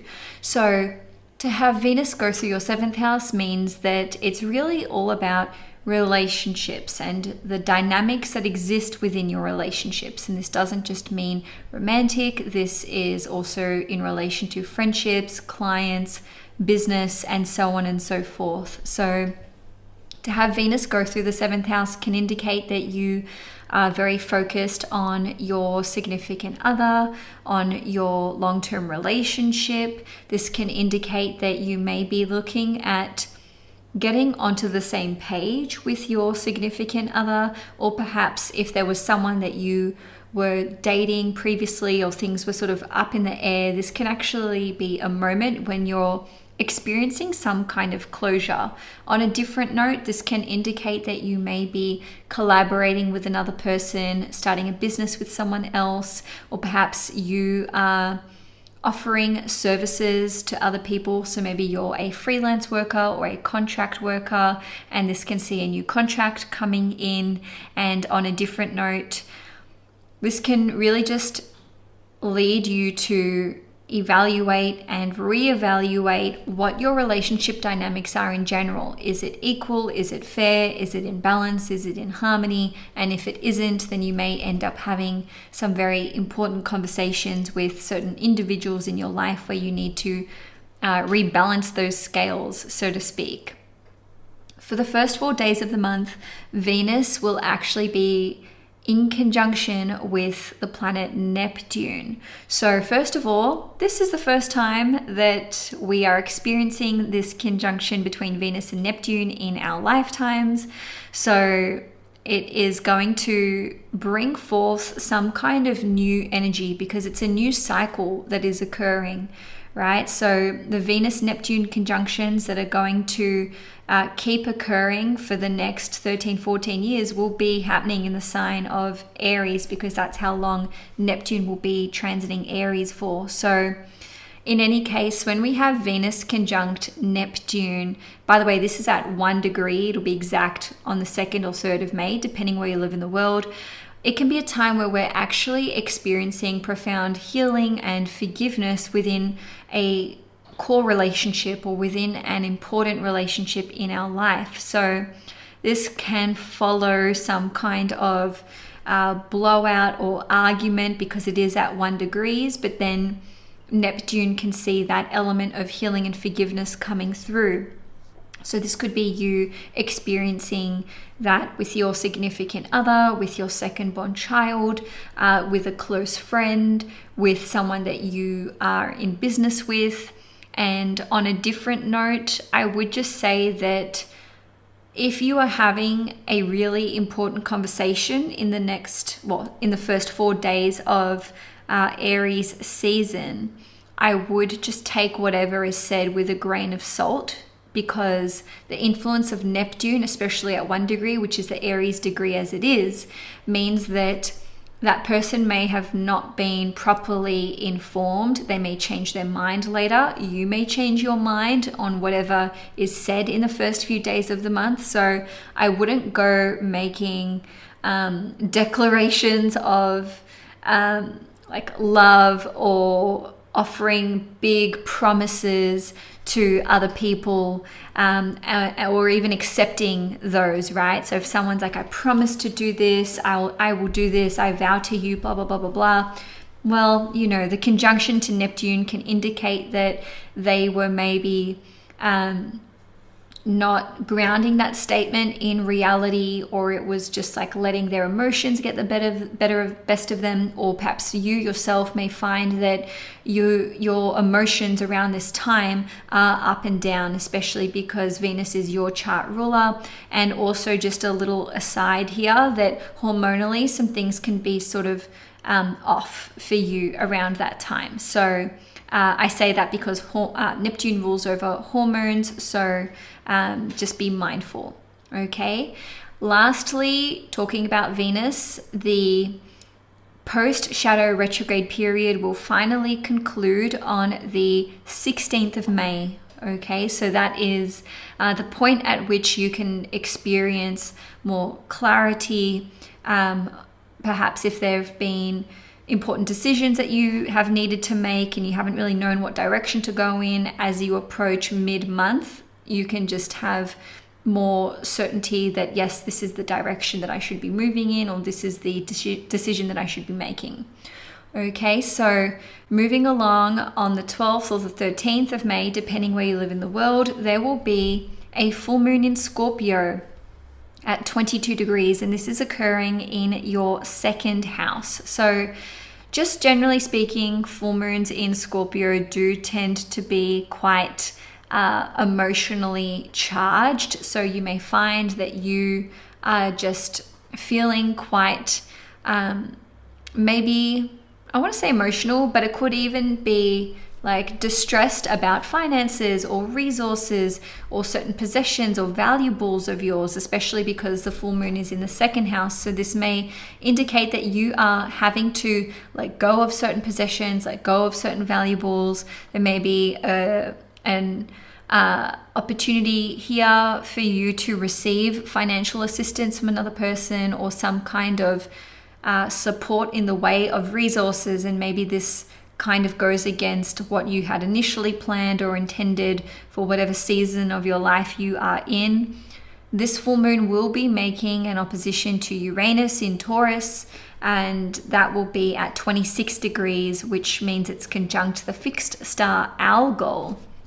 And Algol is a malefic fixed star, but fortunately Uranus is also sextiling Saturn, and the full moon in Scorpio will be trining Saturn in Pisces. So all of this is to say that the full moon opposite Uranus in Taurus in the 8th house can indicate that there may be some unexpected developments as it relates to mutual resources, shared bank accounts, shared investments, even information that's coming out to do with inheritances, wills, probates, or even something to do with taxes. So for example, maybe you're completing your tax return and finding out that you're having to pay the tax office back more money than you anticipated. On a different note, because this full moon is trining Saturn in Pisces, this can actually play out as some kind of positive development in terms of your health and exercise regime. So maybe you are changing your diet to support some new changes that you want to make here, or perhaps there is some sort of positive outcome as it relates to your work, your employees, your life admin stuff, as a result of whatever's taking place with this full moon. Okay, so on the 14th of May, Saturn will move to 29 degrees, which is the anaretic degree or critical degree in astrology. And so Saturn will be at 29 degrees Pisces in your 6th house for about 10 or 11 days till around the 24th or 25th of May. So anytime a planet gets to 29 degrees, you can observe this for yourself in your own life, that there will be some kind of peak moment of pressure, tension, maybe an existential crisis or some kind of unexpected but demanding situation that you have to deal with. And so we look to the themes of Saturn here, which relates to obstacles, delays, career, work, and one's boss, let's say. So there may be some kind of challenge that you need to work through or that you need to overcome. And by the way, this could just be organizational in nature. It doesn't have to be anything dire, but I will say that you have to watch out for physical burnout around this time, because the 6th house does relate to health. Okay, so if you need to take time off work, then take that time off work.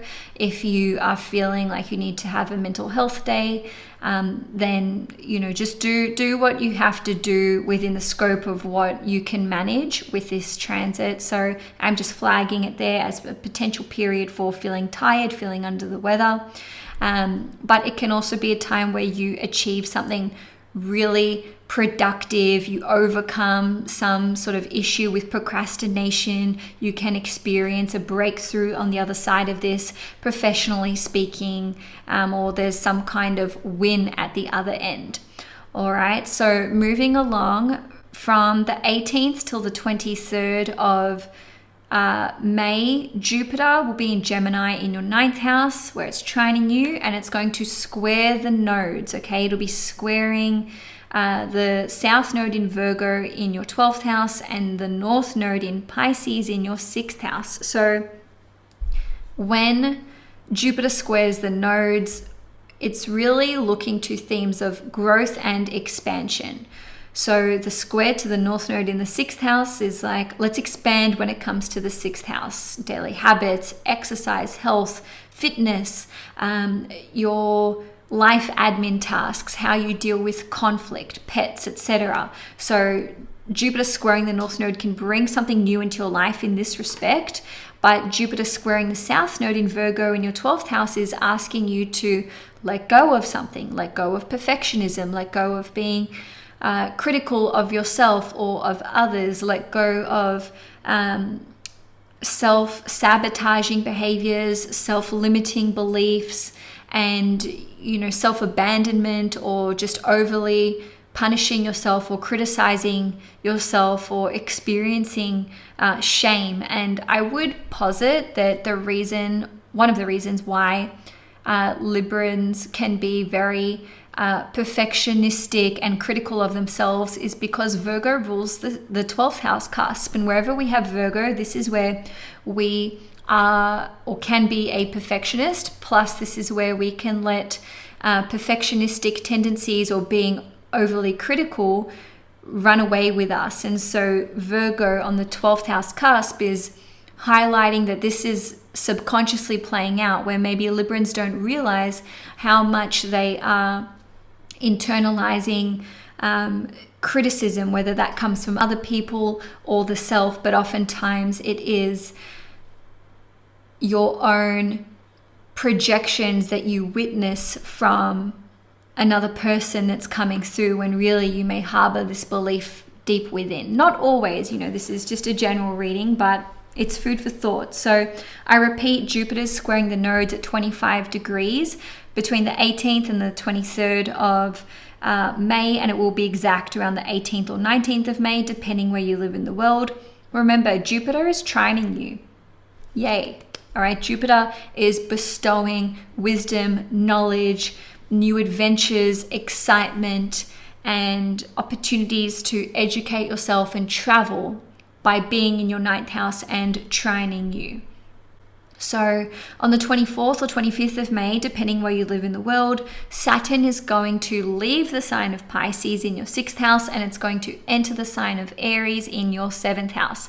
But I'm not going to talk about that in this video because I've already talked about it for over 2.5 hours in my other video that I have released onto my YouTube channel. So you can click on the link in the description box below if you're wanting to watch my predictions for Saturn in Aries. Each horoscope is 10 to 15 minutes long, so they're nice, long, big, juicy predictions, and go check out that video. Now on the 27th of May, there will be a new moon in Gemini at 6 degrees in your 9th house, and of course this is trining you once more, which is awesome. Plus the new moon will be conjunct Mercury at 2 degrees, and Mercury rules over the sign of Gemini, which means it is the ruler of this new moon. And the new moon is actually going to be trining Pluto in Aquarius at 3 degrees. So you're receiving this double trine from Pluto and the new moon and Mercury. I guess that's kind of like a quadruple trine because there's 4 planets there. But in any case, new moons are all about a new beginning taking place, a new chapter. We're planting the seeds for something new. And there's just such supportive energy for this new moon. So this can see you setting the intentions to travel interstate, travel abroad. Maybe you're wanting to get certain works published. Maybe you're wanting to expand into the import-export industry or trade. On a different note, this can see you learning a new language or another foreign language, and this can see you perhaps wanting to enroll in some form of higher education. So maybe this is like a university degree or a college degree. And the 9th house also relates to coaching and counseling. So you may actually be engaging the services of a coach or a counselor, or perhaps you are going to be foraying into that territory yourself. Lastly, it could be that you are looking to teach. So there could be an opportunity that is coming up where you're in that position of being teacher, and maybe you're having students, or it's maybe like a mentoring role, even if it's not the quote unquote vocation of teacher. And so with the 9th house, it's all about our belief systems. So this could actually see some of you going on some kind of pilgrimage or exploring a new aspect of spirituality or religion or politics. Okay, Libra, so thank you so much for watching your May horoscope. If you enjoyed this video, please give it a thumbs up. And if you'd like to see more content on this channel, please hit the subscribe button, and I will see you guys in June. Hi Scorpio Sun, Moon and Risings, welcome to your May 2025 horoscope. As the month begins, Venus will be entering the sign of Aries on the 1st. So it'll be transiting your 6th house in Aries from the 1st of May till the 6th of June. So that's about 5 weeks long. Wherever Venus transits, this can indicate where we are enjoying something in our lives. So Venus going through your 6th house can see you enjoying work. It can see you enjoying learning about health or fitness, or engaging in some kind of health and exercise regime. On a different note, this can see you perhaps adopting a pet or fostering a pet, or just enjoying time with your pets, or maybe this is to do with pet sitting. In saying that, the 6th house does indicate where we can experience conflicts. So Venus transiting the 6th house can, for some of you, bring up a bit of conflict or discord as it relates to your significant other, maybe your second-born child, maybe a client, or someone that you're in business with. And I say that because Venus rules over your 7th house, which represents these individuals. But in saying all of this, it does offer you this opportunity to resolve your differences with people in your lives, or a core relationship for you.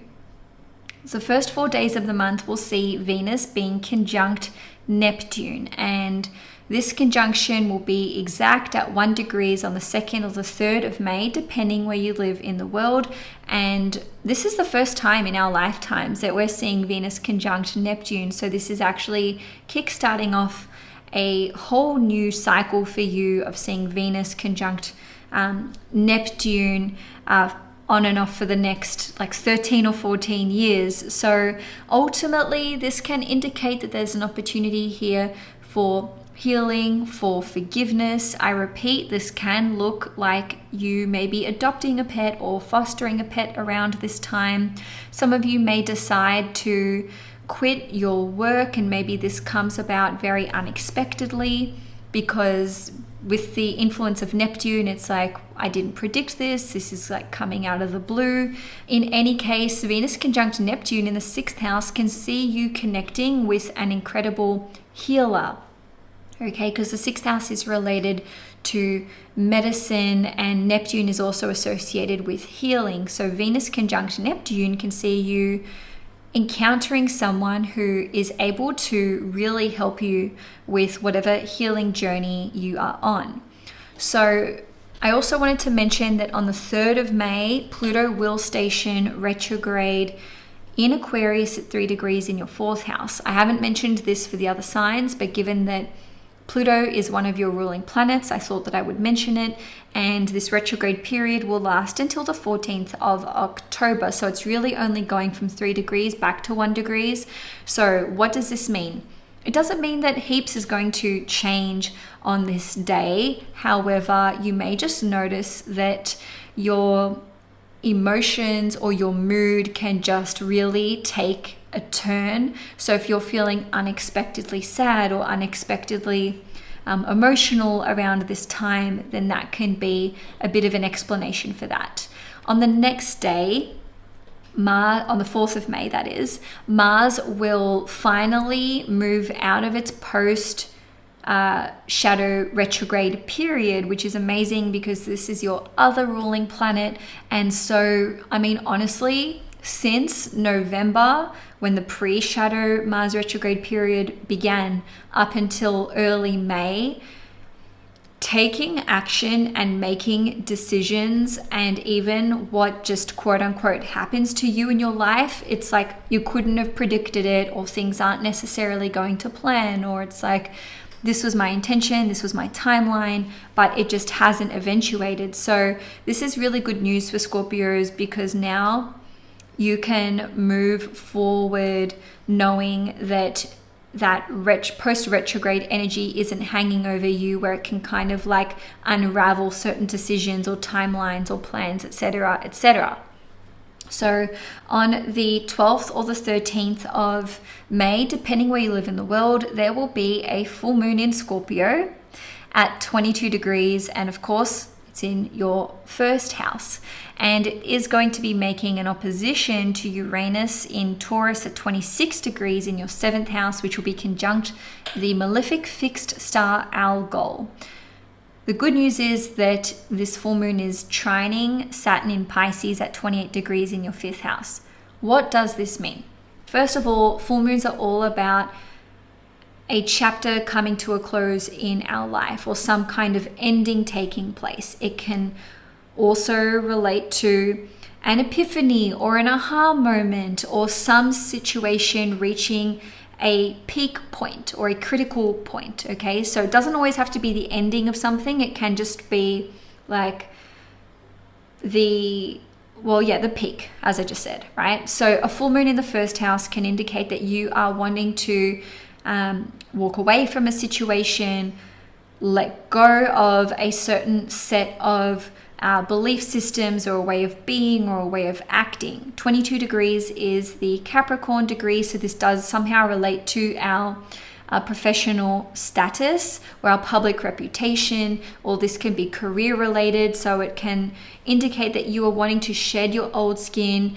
You're not wanting to be known for the work that you did before in a previous industry. It's this element of wanting to reinvent yourself. So with the opposition to Uranus at this malefic fixed star Algol, which by the way is associated with Medusa. This is all about, well, our goal can relate to losing one's head as well as intoxication, right? So if you are dealing with someone who is inebriated, translation, they are drunk, or maybe they are, high as a kite, this is not your moment to try to get to the bottom of an issue or to resolve things. I would be avoiding anyone who is drunk and disorderly around that time, and I wouldn't be getting involved with substances around that time by any stretch of the imagination, especially because this is going to coincide with Mercury in Taurus at 3 degrees, squaring Pluto in Aquarius at 3 degrees,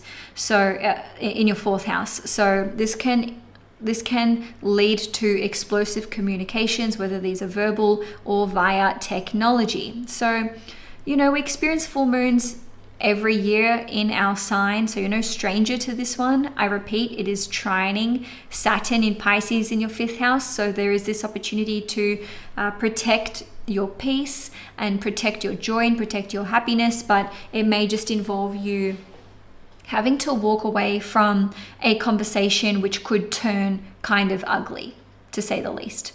So on the 14th of May, Saturn is going to reach 29 degrees Pisces for the first time in 30 years or something, 29 and a half years, right? So anytime a planet gets to 29 degrees, we call this the critical degree or the anaretic degree. And what I have observed just by following the transits and also being a 29 degree Taurus sun is that when a planet gets to this point, we are faced with some kind of challenge, growth opportunity, a delay or obstacle to overcome, or a difficult situation to navigate. So Saturn being in the 5th house, this could relate to your relationship with your significant other, how you feel about your love life, your romantic life, even if you're not with anyone, your relationship with your children or children that are in your life, whether these are nieces, nephews, or students. And on a different note, this could indicate experiencing some kind of challenge point with your business, if you own your own business, or perhaps some kind of creative work that you are trying to produce. So for example, that could be writing a book or preparing to give some kind of performance. Maybe this is like an athletical performance and it's like the peak point of your training somehow. So I repeat, this period's from the 14th of May till about the 24th or 25th of May, depending where you live in the world. Between the 18th and the 23rd of May, Jupiter is going to be in Gemini in your 8th house and squaring the north and south node in your 11th house and your 5th house. So it's squaring the north node in Pisces at 25 degrees and the south node in Virgo in your 11th house at 25 degrees. What does this mean? Jupiter rules over education, expansion, growth, adventure, but it is also associated with freedom. So to me, this is indicative of you having to let go of something in order to welcome in something new into your life. So what is it that you may be letting go of? With the south node in the 11th house, this could be your grievances or issues with a friend, with a community that you are part of, or someone in your wider network. Maybe this is to do with your relationship with an older sibling. The square to the north node in the 5th house could indicate that you are needing or wanting to welcome into your life love, romance, fun, joy, creativity, children, or some kind of development with starting your own business or expanding your existing business further. But Jupiter in the 8th house is like, okay, well, you're going to have to let go of something. You're going to have to release grudges, fears, and insecurities. So I repeat, that transit is from the 18th till the 23rd of May, but it will be exact around the 18th or 19th of May, depending where you live in the world. So on the 24th or 25th of May, again, depending where you live in the world, Saturn is going to enter the sign of Aries for the first time in nearly 30 years. I'm not going to talk about it in this particular horoscope because I've already put out a big Saturn in Aries video, which you can check out by clicking on the link in the description box below. So moving along, on the 27th of May, we're going to have a new moon in Gemini, and this is going to be at 6 degrees in your 8th house, and it is conjuncting Mercury at 2 degrees. Mercury is the ruler of the new moon, and the new moon plus Mercury, don't know why I've suddenly picked up this pen, are going to be trining Pluto in Aquarius in your 3rd house. So this is a very positively aspected and supportive new moon. New moons are all about setting the intentions for what we want to manifest into our life, or planting seeds in one way or another. So this can indicate that you are looking at combining your resources with another person. So this could be opening up a shared bank account, investing in an asset with another person. So shared investments, shared assets. Maybe you are going to be engaging the services of a new accountant who is really beneficial for you and your financial affairs.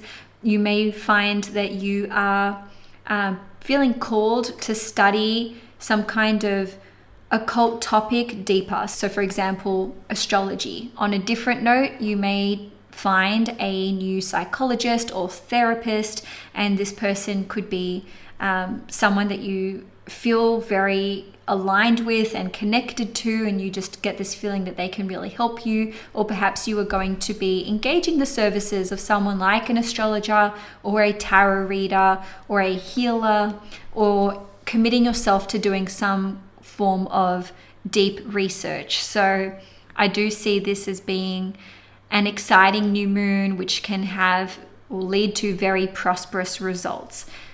Again, that's on the 27th of May, and you can be feeling the effects 1 to 2 weeks before the new moon and 1 to 2 weeks after the new moon.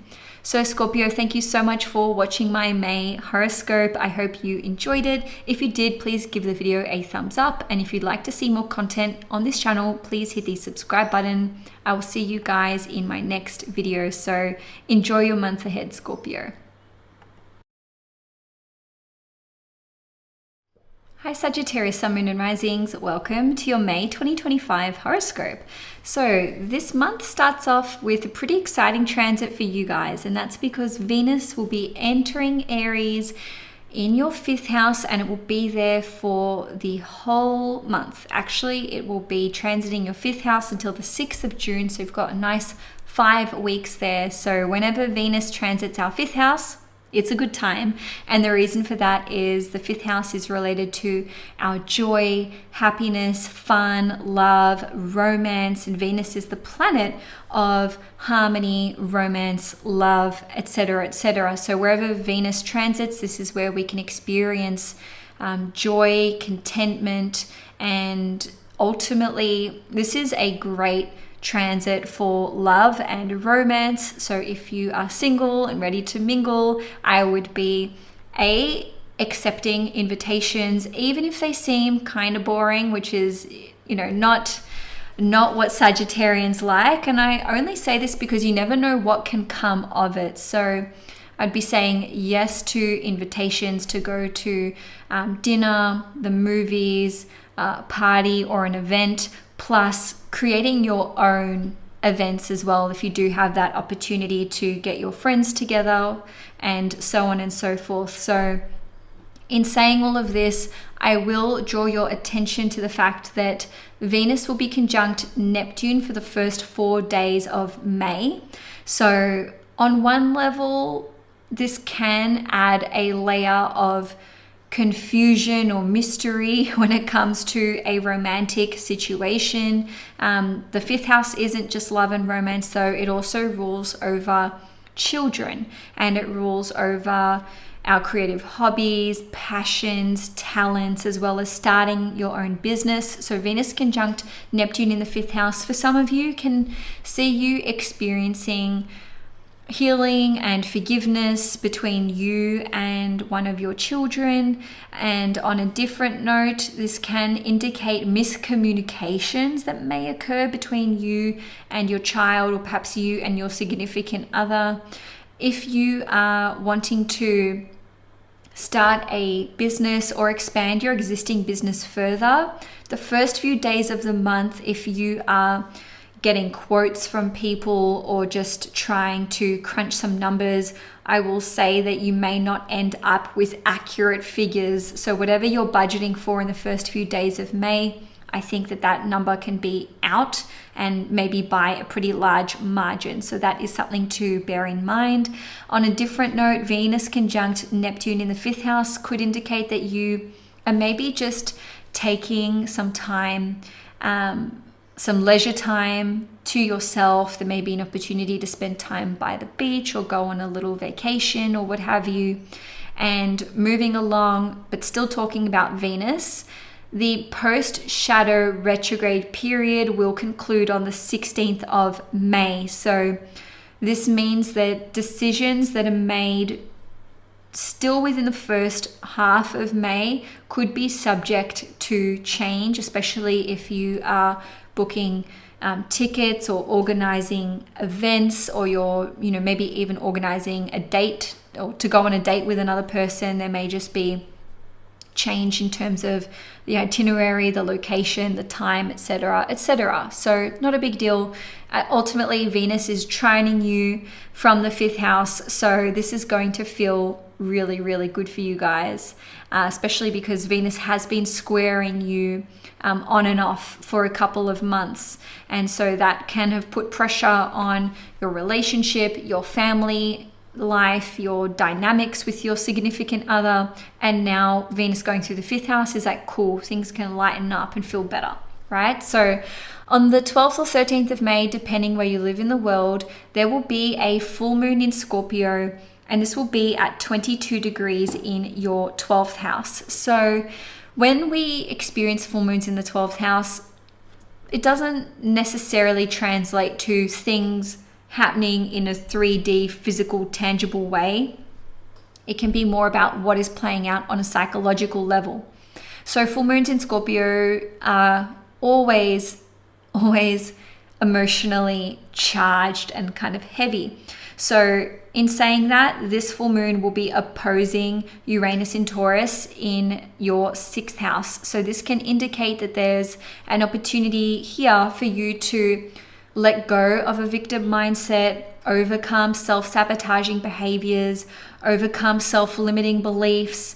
And trust me, I know a lot of Sagittarians, and this isn't, unless you're heavy water, like this kind of heavy stuff is a bit like, I don't want to deal with this. I don't want to journal about my feelings. I don't want to sit in a circle and talk like kumbaya. And I'm not saying that you have to do that, but I do think that this full moon in your 12th house can indicate a need. It necessitates you going within and just purging whatever is no longer serving you, whatever is no longer in alignment. And this is going to allow you to call into your life whatever it is that you're wanting to I suppose welcome, we could put it that way. Okay, and this may come up as a result of the opposition to Uranus in your 6th house, where it's like a sudden awakening moment where you're realizing that this isn't working for me anymore, right? The 6th house is about conflict. What isn't working? What is in discord? What is in disarray? Who am I arguing with? Who am I not getting along with? In what ways am I procrastinating or not achieving, a certain set of life admin stuff? Okay, so you may have this realization that something has to change, and doing this will support your family life, your home life, and your property and living circumstances, because the full moon is trining Saturn at 28 degrees in your 4th house. That is why it relates to family and property, etc. So moving along, on the 14th of May, Saturn is going to reach 29 degrees Pisces in your 4th house, and it's going to be at 29 degrees till around the 24th or 25th of May. What does this mean? 29 degrees is the critical degree in astrology. It is the anaretic degree in astrology, and with it comes crisis. And, you know, I don't want to sugarcoat things, right? It doesn't mean that something physical is occurring in your life. This can be an emotional crisis, or this, let's not even use the word crisis. It's like, I have the experience of hardship or challenge or difficulty in my life, or delays that relate to 4th house themes. My relationship with my family, my children, my parents, my property, my home and living situation, my dynamic with my husband or my wife or my significant other. Or it can be about your emotional stability, right? So maybe where you live is fine. You don't, have issues with certain family members, not in a relationship, don't have children. That's okay. 29 degrees, Saturn in Pisces is going to see you having to purge some kind of emotional episode or trauma, or just release something from the past that has been inhibiting you, emotionally speaking, when it comes to feeling grounded and centered and still. Okay, so between the 18th and the 23rd of May, Jupiter is going to be squaring the nodes. So it's going to be in your 7th house at 25 degrees, where it's been since May last year, squaring the North Node in Pisces in your 4th house and the South Node in Virgo in your 10th house. And naturally, you are receiving these oppositions and squares. So bingo points if you are at about 25 degrees Sagittarius, or maybe even 20 up to 29 degrees. So ultimately, Jupiter is your ruling planet, which means that whatever aspects it's making or receiving or transits, this directly impacts you, your life, and the action that you are taking and the energy that you are funneling into things. Okay, so you may reach some kind of peak point around the 18th to the 23rd of May, and this can impact your professional status, your public reputation, your family, your significant other's family as well. This can indicate that there's an opportunity here for you to take some kind of risk as it relates to property and living circumstances because of the nature of the square to the North Node in the 4th house. And this may require you to release, surrender, relinquish, or let go of a status or a title that you had previously held, as is demonstrated by the square to the South Node in Virgo. So it's like maybe walking away from a job, or from a way of identifying or being or presenting yourself in order to make way for something new. So please let me know, Sagittarians, what's happening for you around the 18th through till the 23rd of May, because I'd be very curious to see how this is playing out for you. Now, on the 24th of May, Saturn is going to enter the sign of Aries, which means it will be transiting your 5th house. I am not going to talk about it in this video because I've already released a big, long Saturn in Aries video where each sign gets 10 to 15 minutes airtime of the transit. But let me just say, this is good news for you in the sense that Saturn will no longer be squaring you. Okay, I know it's been tough with family, especially for the last 2 or 3 years. Since March 2023, there's been for sure, like issues with family, property, living situation, this person talking to you, this dynamic with this family member or whatever, or relationship with children. But you are graduating from that with Saturn entering the 5th house. So go check out that video. I put a lot of time and energy into it, so I hope you enjoy it.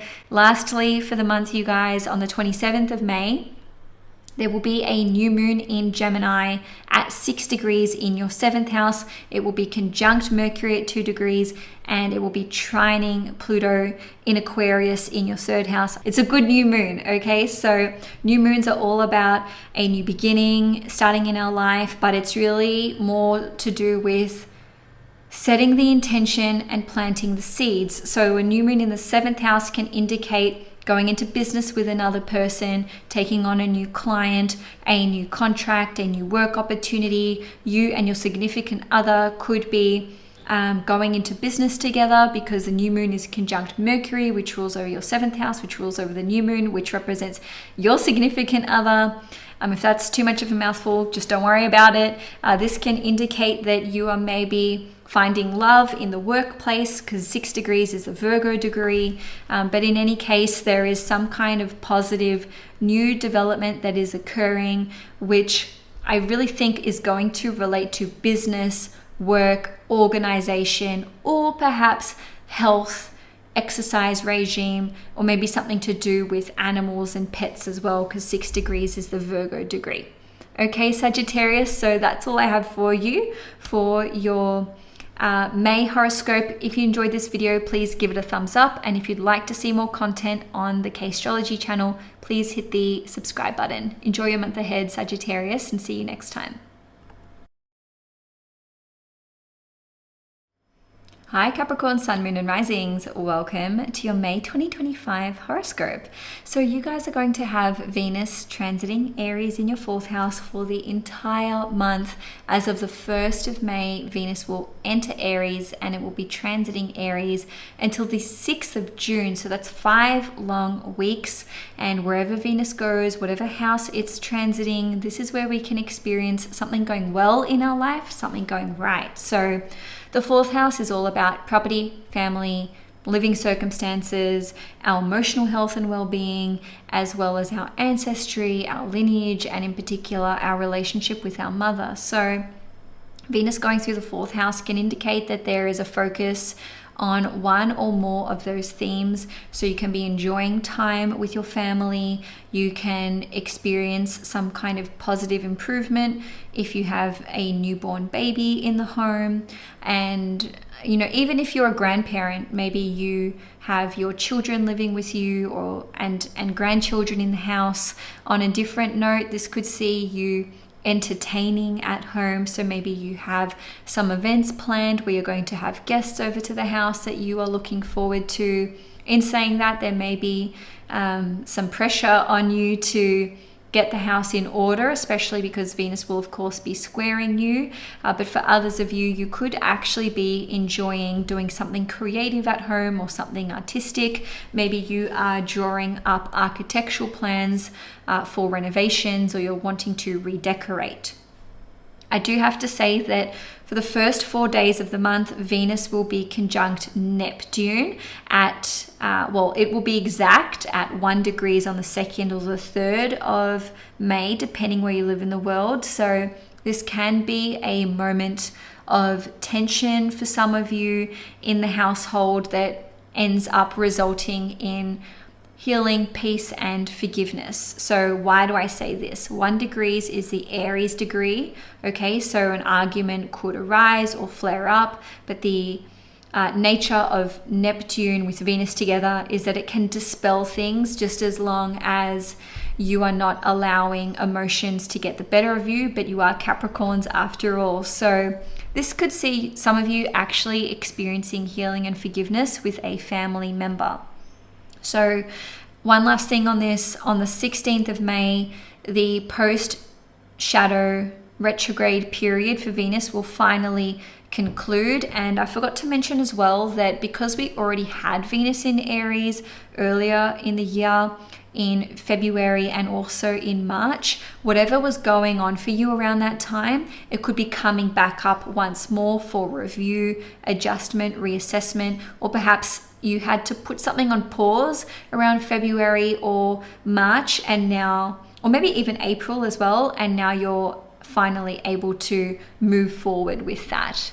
Okay, so on the 12th or 13th of May, depending where you live in the world, there will be a full moon in Scorpio at 22 degrees in your 11th house. So it has to be said that a full moon in a Scorpio is just always going to be quite emotionally charged. That's just part and parcel. It's really unavoidable. But this particular full moon is going to be opposing Uranus in Taurus in your 5th house and trining Saturn, which is your ruling planet. So Saturn will be at 28 degrees Pisces in your 3rd house.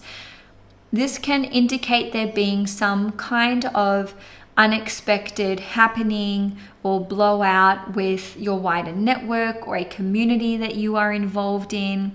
So this could see you having a fallout with a friend or with an older sibling, or walking away from a community that you are involved in. On a different note, this could indicate that you are having to or deciding to let go of a tightly held long-term goal or dream or plan of yours, and that this is done in order to create more stability in your everyday life. And I say that because it's trining Saturn, which is your chart ruler, but also Saturn is in your 3rd house. So on a different level, the full moon occurring in your 11th house could indicate that there is some kind of unexpected turn of events as it relates to a passive stream of income for you.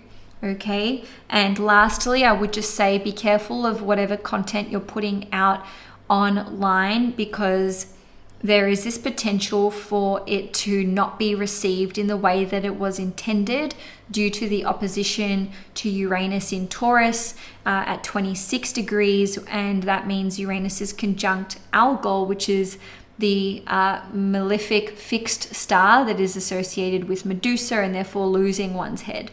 Okay, a little bit of a dramatic explanation, but just know that this full moon is not only trining your chart ruler, which is Saturn, it's also sextiling you as a Capricorn sun, moon, rising. So that means that whatever is coming to light around this time, whether this is an epiphany about a friendship group that you're involved in, or an aha moment, or some kind of realization or awakening, it's going to benefit you in the long run.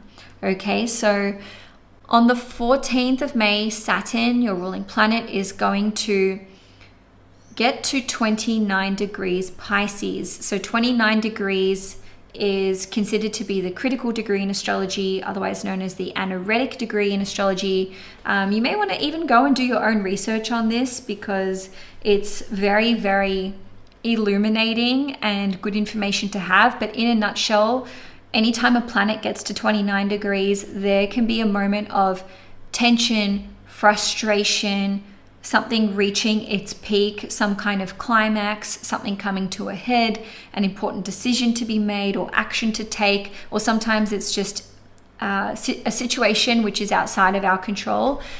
In any case, being in the 3rd house, this could relate to your relationship with your siblings, with your friends, with some kind of communications piece that you are working on. So this could be a book, a documentary, course content that you are producing, and so on and so forth. This can indicate there being some kind of core breakdown in communications with another person, okay? Because the 3rd house rules over communications. So this 10 or 11 day period is really going to see you fundamentally dealing with a difficult situation which necessitates you speaking your truth. So this could be about your emotions or your feelings, because it's Saturn in Pisces. This could be something to do with healing or forgiveness, because again, it's in Pisces. Okay, so Saturn is the planet which builds walls and enforces boundaries and restrictions and limitations. And I repeat, it's your chart ruler, but here at 29 degrees Pisces, it's like, have you built this wall too high? Have you distanced yourself from a person that you actually really love and care for? Are your boundaries that you've put in place serving you, or are they isolating you at your own expense or to your detriment? Okay, and some of you may be reaching a point where it's make or break with a friendship, with a sibling, or an extended relative. So please let me know in the comment section below how that's going for you. Once you get to that point, I repeat, it's from about the 14th to the 24th or 25th of May. And for some of you, it could just be the moment where you are nearly ready with completing a website, starting a business, writing a book, and it's just like that pressurized, like massive, like build up to a deadline and then release. Okay, so that's another way that that could play out. Between the 18th and the 23rd of May, Jupiter will be in Gemini in your 6th house, squaring the nodes in your 3rd house and your 9th house. So ultimately, Jupiter is the planet which represents growth, expansion, abundance, knowledge, higher learning, wisdom, and our belief systems.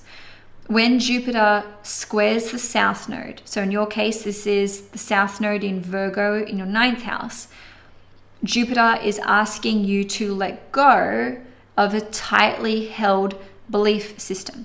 So this could be political, religious, spiritual, ideological, or even some kind of self-limiting belief system. And, you know, obviously we've got, if you're here watching an astrology video, you clearly believe in astrology, unless you've just happened upon this. But I know a lot of you Capricorns will be familiar with the stigma that Capricorns are one of the most skeptical signs when it comes to things like astrology, or anyway, I'm not going to talk about the other stuff. But the reason for that is because Capricorns just naturally will have Virgo on the 9th house cusp. And wherever we have Virgo, this is where we are critical, and this is where we are skeptical, and where we scrutinize, and where we want proof, we want evidence of that, right? So I repeat, you're obviously here watching an astrology video because you believe in astrology, which is amazing. But the square to the South Node in your 9th house is asking you, what can you let go of in the way of a belief system that is limiting you, blocking your abundance, or just adding some kind of layer of confusion, or if not, a layer between you and your higher self. So the flip side of this is Jupiter is going to square the North Node in Pisces in your 3rd house. And the 3rd house is, it's willing to entertain a whole lot of different opinions, texts, research, because it's Gemini. Like the nature of the 3rd house is Gemini. Okay, so North Node in Pisces in the 3rd house. I hope I'm not losing you guys. The North Node in Pisces in your 3rd house and squaring Jupiter is, where can you have more faith? What can you read? What can you consume? What content that can you engage with that is of a spiritual substance or nature that is going to expand your belief systems and expand your horizons, which is going to support you in your daily life. Why your daily life? Because Jupiter is in your 6th house. So maybe this is going to see you having to really challenge yourself when it comes to your beliefs surrounding health, surrounding your ability to heal, to overcome adversity, to overcome conflict. And Capricorns are intimately familiar with hard work, discipline, success, status, and just hardship in general. Okay, but a lot of Capricorns do identify with, if it's not hard work, then whatever's on the other side of that, it won't be hard won, it won't last, etc. So this particular 5-day or 6-day long transit can see you going, okay, maybe I need to look at my relationship with receiving, or how my belief systems are keeping me stuck in a pattern of anticipating things to be hard and challenging, and therefore they always are. So that was a massive tangent that I didn't mean to go on. So moving along, we're nearly done. On the 24th or 25th of May, depending where you live in the world, Saturn is going to enter the sign of Aries, which means it's going to be transiting your 4th house. But I'm not going to talk about it in this video because I've already talked about it a lot in my Saturn in Aries video, which is released and out on my CAISTROLOGY channel. So you can check that out by clicking on the link in the description box below. And moving along on the 27th of May, so last transit we're going to, last thing we're going to discuss today will be the new moon in Gemini at 6 degrees in your 6th house. So I repeat, this is on the 27th of May. It is conjunct Mercury at 2 degrees. Mercury rules over Gemini, therefore it is the ruler of the new moon in Gemini.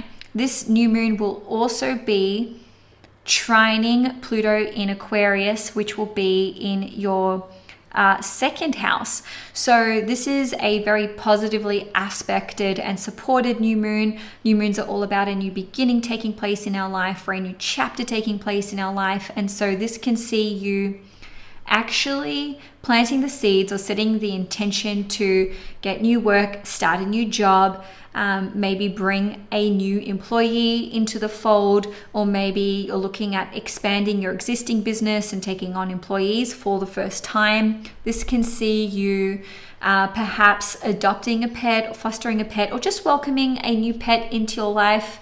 On a different note, this can see you finding a way to actually organize yourself properly and well.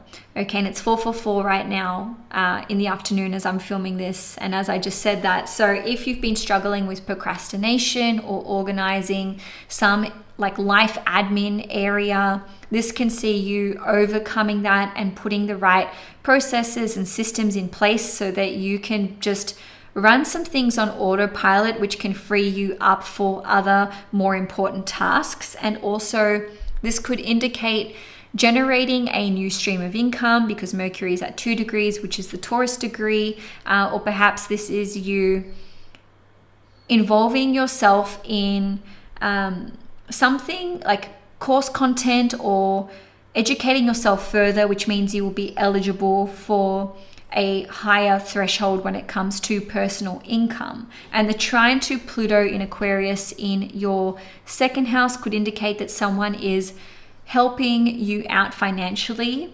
Okay, so they could be investing in you and your education, or a business that you're wanting to start, or you could be pulling your resources together with another person to support you in this action that you're taking. So I repeat, that's on the 27th of May, plus or minus 1 or 2 weeks. So Capricorn, that's all I have for you for May 2025. If you enjoyed this horoscope, please give it a thumbs up. If you want to see more content on this channel, please hit the subscribe button. Enjoy your month ahead, Capricorn, and I will see you guys in my next video. Hi Aquarius, Sun, Moon and Risings. Welcome to your May 2025 horoscope. So the month begins with Venus entering the sign of Aries on the 1st of May, and it will be transiting Aries in your 3rd house until the 6th of June. So that's 5 nice long weeks with Venus sextiling you and going through your 3rd house. Wherever Venus transits in the way of houses and the aspects it makes, this can indicate where we are experiencing joy, peace, harmony, and balance. So Venus going through your 3rd house can indicate that you are going to be enjoying time with friends, with your siblings, extended relatives, and also maybe you're going to be enjoying reading a lot during this time, or you may feel called to do a lot of writing or producing something in the way of communications pieces, whether that is online content, course content, a documentary, maybe starting a social media channel or page, or if you already have one, maybe you are going to be posting more on that. In any case, we did already experience Venus in Aries earlier this year, around late February and through till about late March, but there was a retrograde cycle in there. So Venus stationed retrograde on the 2nd of March this year. So you may want to have a look at what themes were prevalent for you or coming up for you around February and March in 2025, because you could be having a come full circle moment in that regard. Because we are going to see Venus conjuncting Neptune for the first 4 days of May, there might be some kind of miscommunication or confusion that is occurring for you in those first few days. So this can be a miscommunication with a sibling, an extended relative, a co-worker, a client, or even maybe like a text message that you receive or an email. And on one level, it could just be, just like garbage, and you're like, oh, this person has messaged me while they're drunk, or it's just completely incomprehensible. But if someone is setting up a specific date, time, and place for you, with you, in the first 4 days of the month, just know that they could just have their wires crossed completely. Okay, and this conjunction will be exact at 1 degrees Aries on the 2nd or 3rd of May, depending where you live in the world. So that's that peak point there for you. And also, this actually is a moment where you may experience healing and forgiveness with a friend or with a sibling or potentially an extended relative, because 1 degrees is Aries energy. So this is the conflict, and obviously Aries is conflict as well, but Neptune is the higher octave of Venus. So Venus is about love and relationships, and Neptune is about unconditional love, healing, and compassion as well. So you could be experiencing that with someone in your life who's a friend. Maybe that's a close friend, a childhood friend, a sibling, or like I said, extended relative. Okay, lastly, as it relates to Venus on the 16th of May, the Venus post-shadow retrograde period will finally conclude. So this can indicate that projects from mid-month onwards will be traveling along without as many complications or delays. On the 12th or 13th of May, depending where you live in the world, there will be a full moon in Scorpio at 22 degrees in your 10th house, and will be making an opposition to Uranus at 26 degrees Taurus in your 4th house. Uranus is one of your ruling planets, the other is Saturn. The full moon will also be trining Saturn in Pisces at 28 degrees in your 2nd house. So no matter which way you look at it, the full moon is squaring you and Uranus is squaring you. So this can put tension onto Aquarians, especially those around 22 degrees, or we could even say about 17 degrees up till even 29 degrees, because Uranus is in late degrees of Taurus. But ultimately, full moons in Scorpio are going to be emotionally charged, and a full moon in the 10th house can indicate that you are perhaps having an abrupt change when it comes to your professional status. So maybe you are wanting to change careers, retire, quit your job. It doesn't mean that you're necessarily taking the action around this time, but it could be that you are having some kind of epiphany or realization about a situation that you are involved in, which affects your public status and your public persona. So if not career, this can also be relationships that you are in, whether these are friendships, or these could be your relationship with your significant other. Okay, so the reason for that is that the ruler of your 7th house is Leo, and Leo is involved in the full moon naturally. So in any case, a full moon in the 10th house being opposite Uranus can indicate that there is potentially a sudden development with your workplace. So maybe your boss is resigning, or you are being offered the opportunity to take on more responsibility because it's just warranted or needed, and you're maybe the only person who can do it. Not saying that you're the last pick, but it could be that you just didn't think you would be asked to take on this level of responsibility. So that's another way that could play out for you. And moving along, on the 14th of May, Saturn, your traditional ruling planet, is going to reach 29 degrees Pisces, and it will be at 29 degrees in your second house until about the 24th or 25th of May.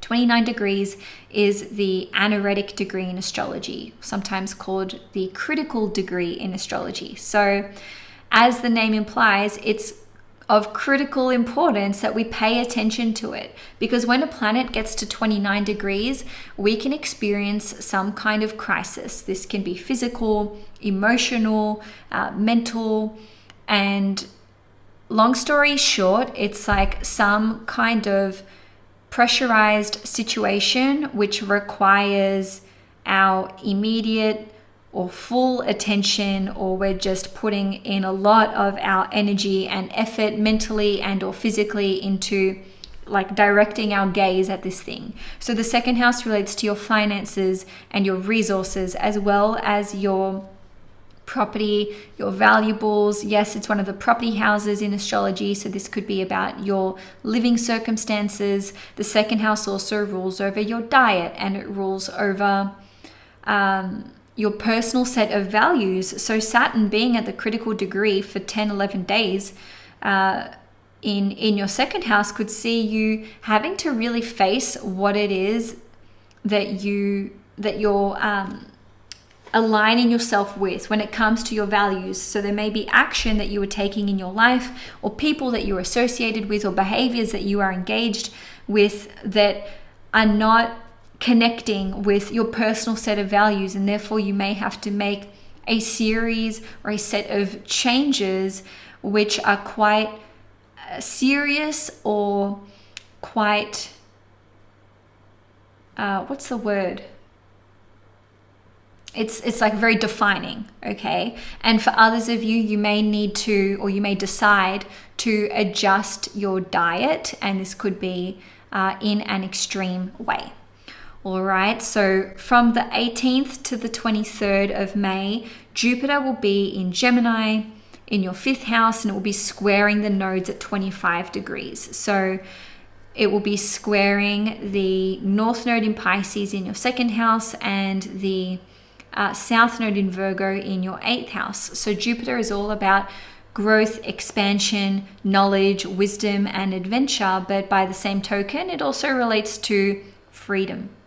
All right, so the square to the South Node in the eighth house indicates that you will be guided, encouraged, ushered, or in some instances pushed to let go of something, right? And what could that something be? It can relate to mutual resources. So no longer relying on this person for financial assistance, or cutting off a sexual relationship, cutting off someone's access to knowing you and your core at a deep emotional level, because the South Node's in the eighth house, and the eighth house rules over intimacy. This could see you having to let go of fears and insecurities. Again, eighth house business there. Or overcoming certain psychological hindrances and blockages.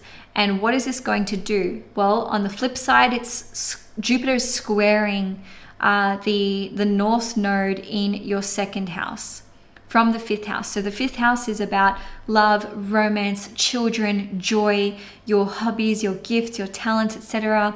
So squaring the North Node in the second house is asking you to invest in what you need to invest in, bring forth new resources if they're needed, or adjust your approach or your mindset or your attitude to income, abundance, and prosperity in order to be able to expand within the realm of your developing and cultivating your gifts and talents further, or perhaps this is going to lead you to taking things to a new level, romantically speaking, once you're letting go of old notions and embracing a new set of personal values so that you can expand in that direction. Or perhaps this is to do with your relationship with your children on some level.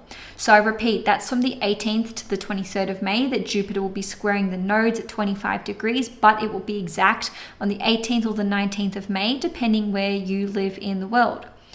On the 24th of May, Saturn is going to leave Pisces and enter the sign of Aries in your third house.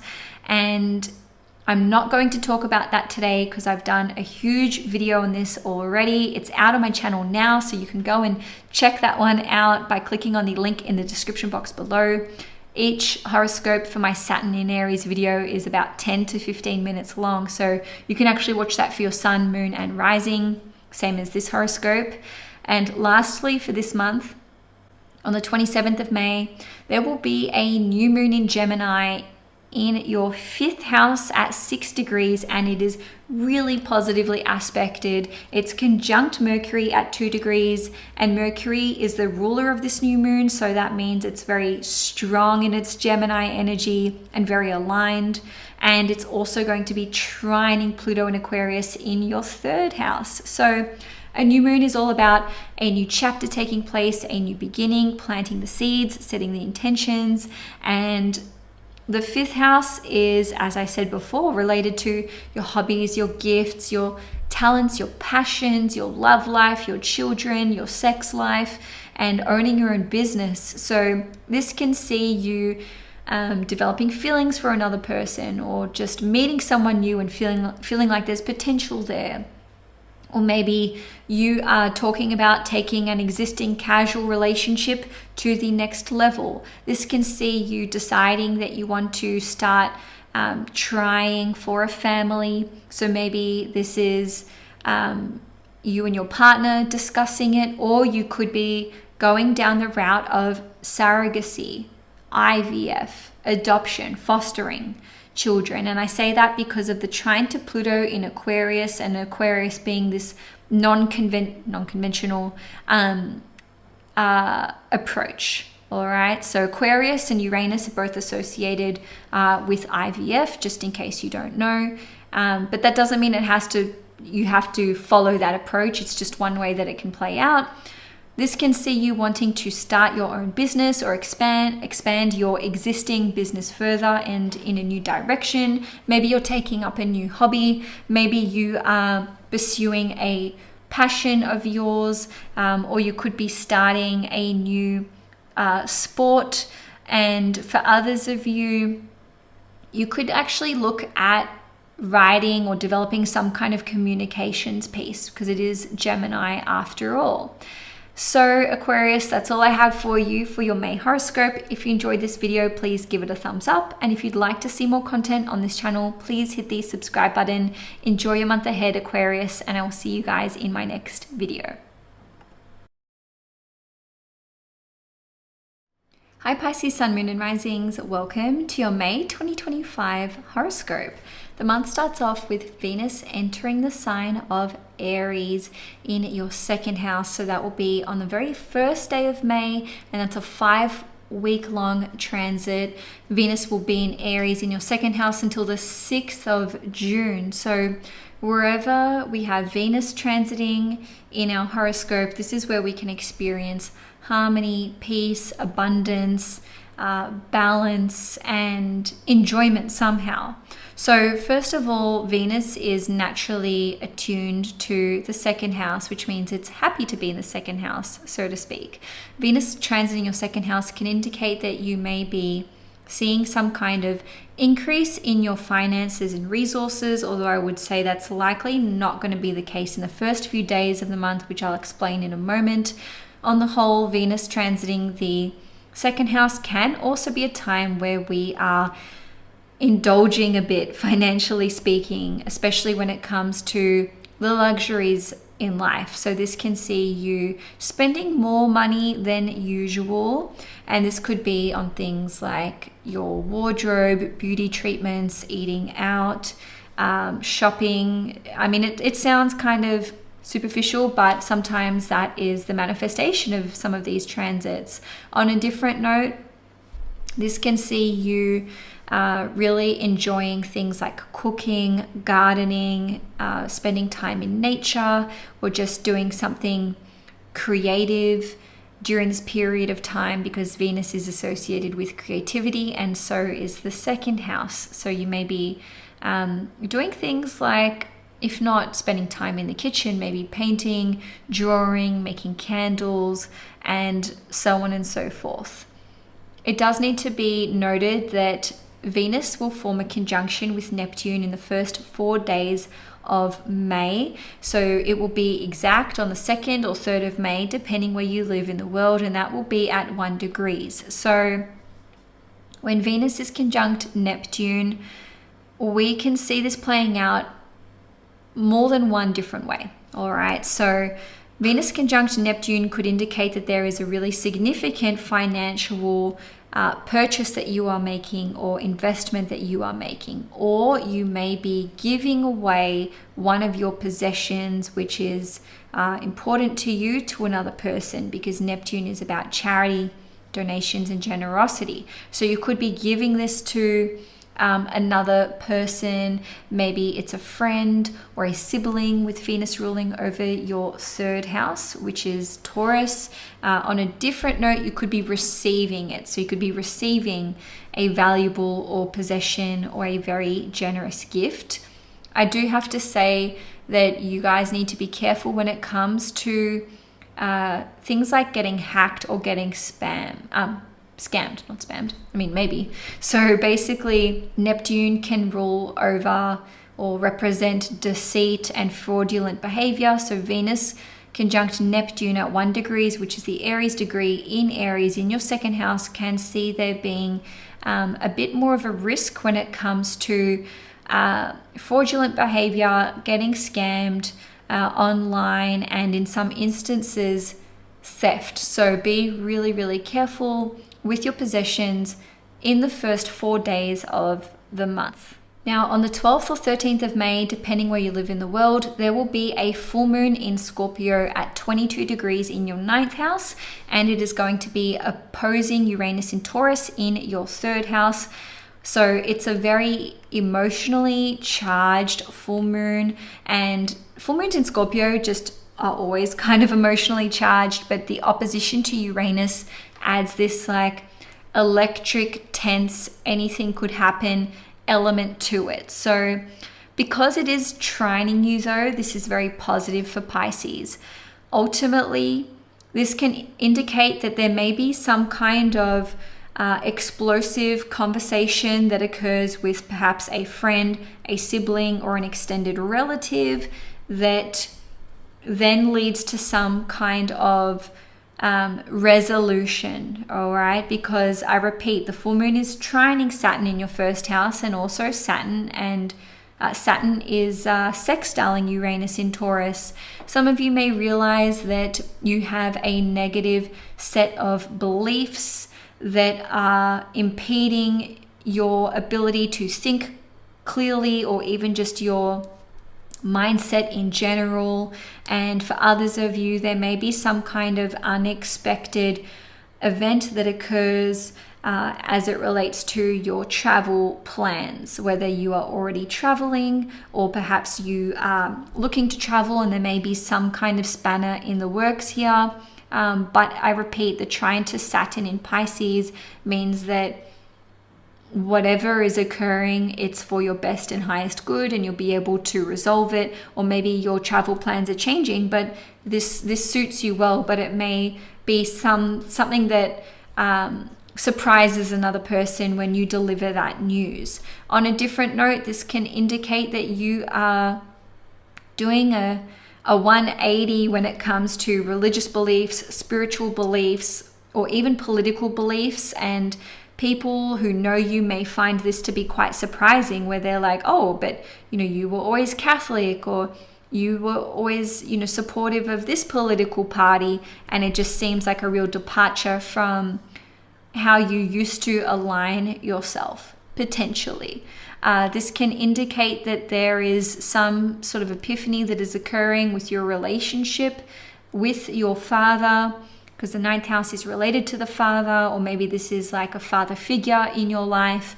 And lastly, with this one, full moons are all about awakenings, realizations, epiphanies, and something reaching its peak or even coming to a close. So you could be having a really enlightening conversation with another person, and it just completely changes your perspective on action that you wanted to take in your life. Now, on the 14th of May, Saturn is going to reach 29 degrees Pisces, and it's going to be at 29 degrees, which is considered to be the critical degree or the anaretic degree in astrology, for 10 days until around the 24th or 25th of May. So anytime a planet gets to 29 degrees, it reaches this critical point, as the name suggests. Because Saturn is at 29 degrees in your first house, it's going to be different for everyone. The first house is you. It's your path in life. If you're a Pisces sun, this can be about decisions that relate to your career, your big goals and dreams for the future, a relationship with an important male in your life. If you're a Pisces moon, this can be about becoming a parent. This can be about your children or your relationship with your mother or your ancestry, your lineage, your property and living circumstances.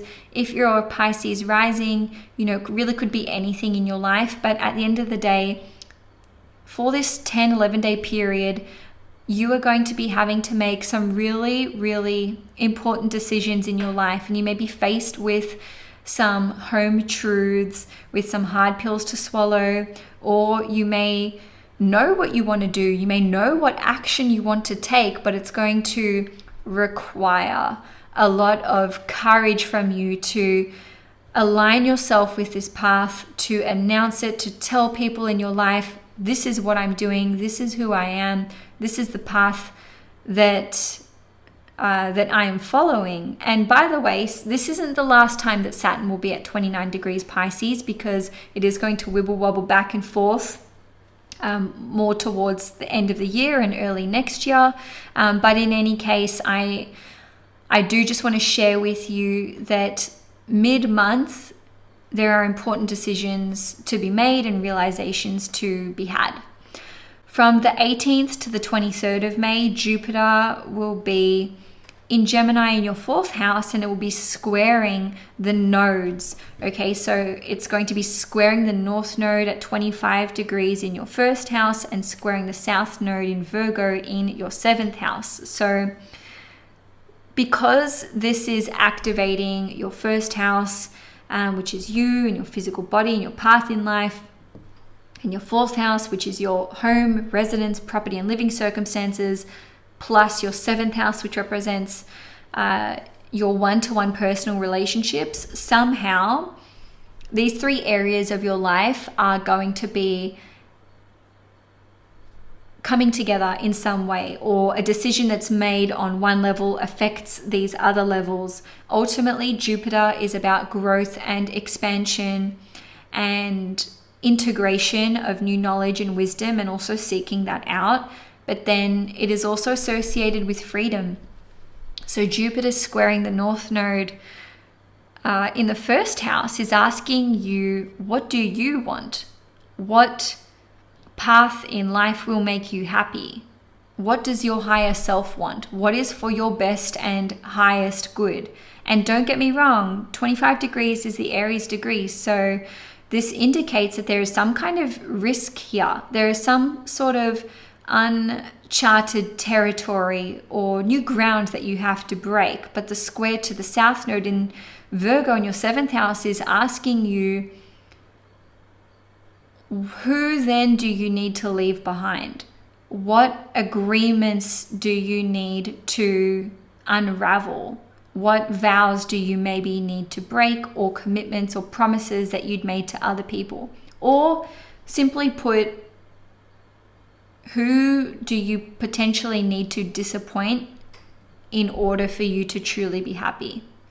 So full disclosure, as I said that, I just really felt overcome with emotion because I know that it's been really, really hard for Pisces over the last 2 or 3 years, especially since March 2023, which is when Saturn first entered the sign of Pisces. So I am pleased to report that there's not too much longer to go with Saturn transiting your sign. And in fact, on the 24th of May, Saturn is going to enter the sign of Aries, and it will be in Aries in your second house for about 3 months until the 1st of September.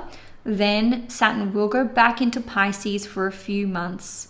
So pretty much from October to February, and then you're done for another nearly 30 years. But I'm not going to talk about the Saturn in Aries transit today because I've actually already put out a video on this transit, which you can check out by clicking on the link in the description box below. So lastly, Pisces, on the 27th of May, there will be a new moon in Gemini at 6 degrees, and this will be occurring in your 4th house. It will be conjunct Mercury, which rules over Gemini itself and therefore the new moon, and it will be trining Pluto in Aquarius in your 11th house. So new moons are all about planting the new seeds for a new chapter to begin.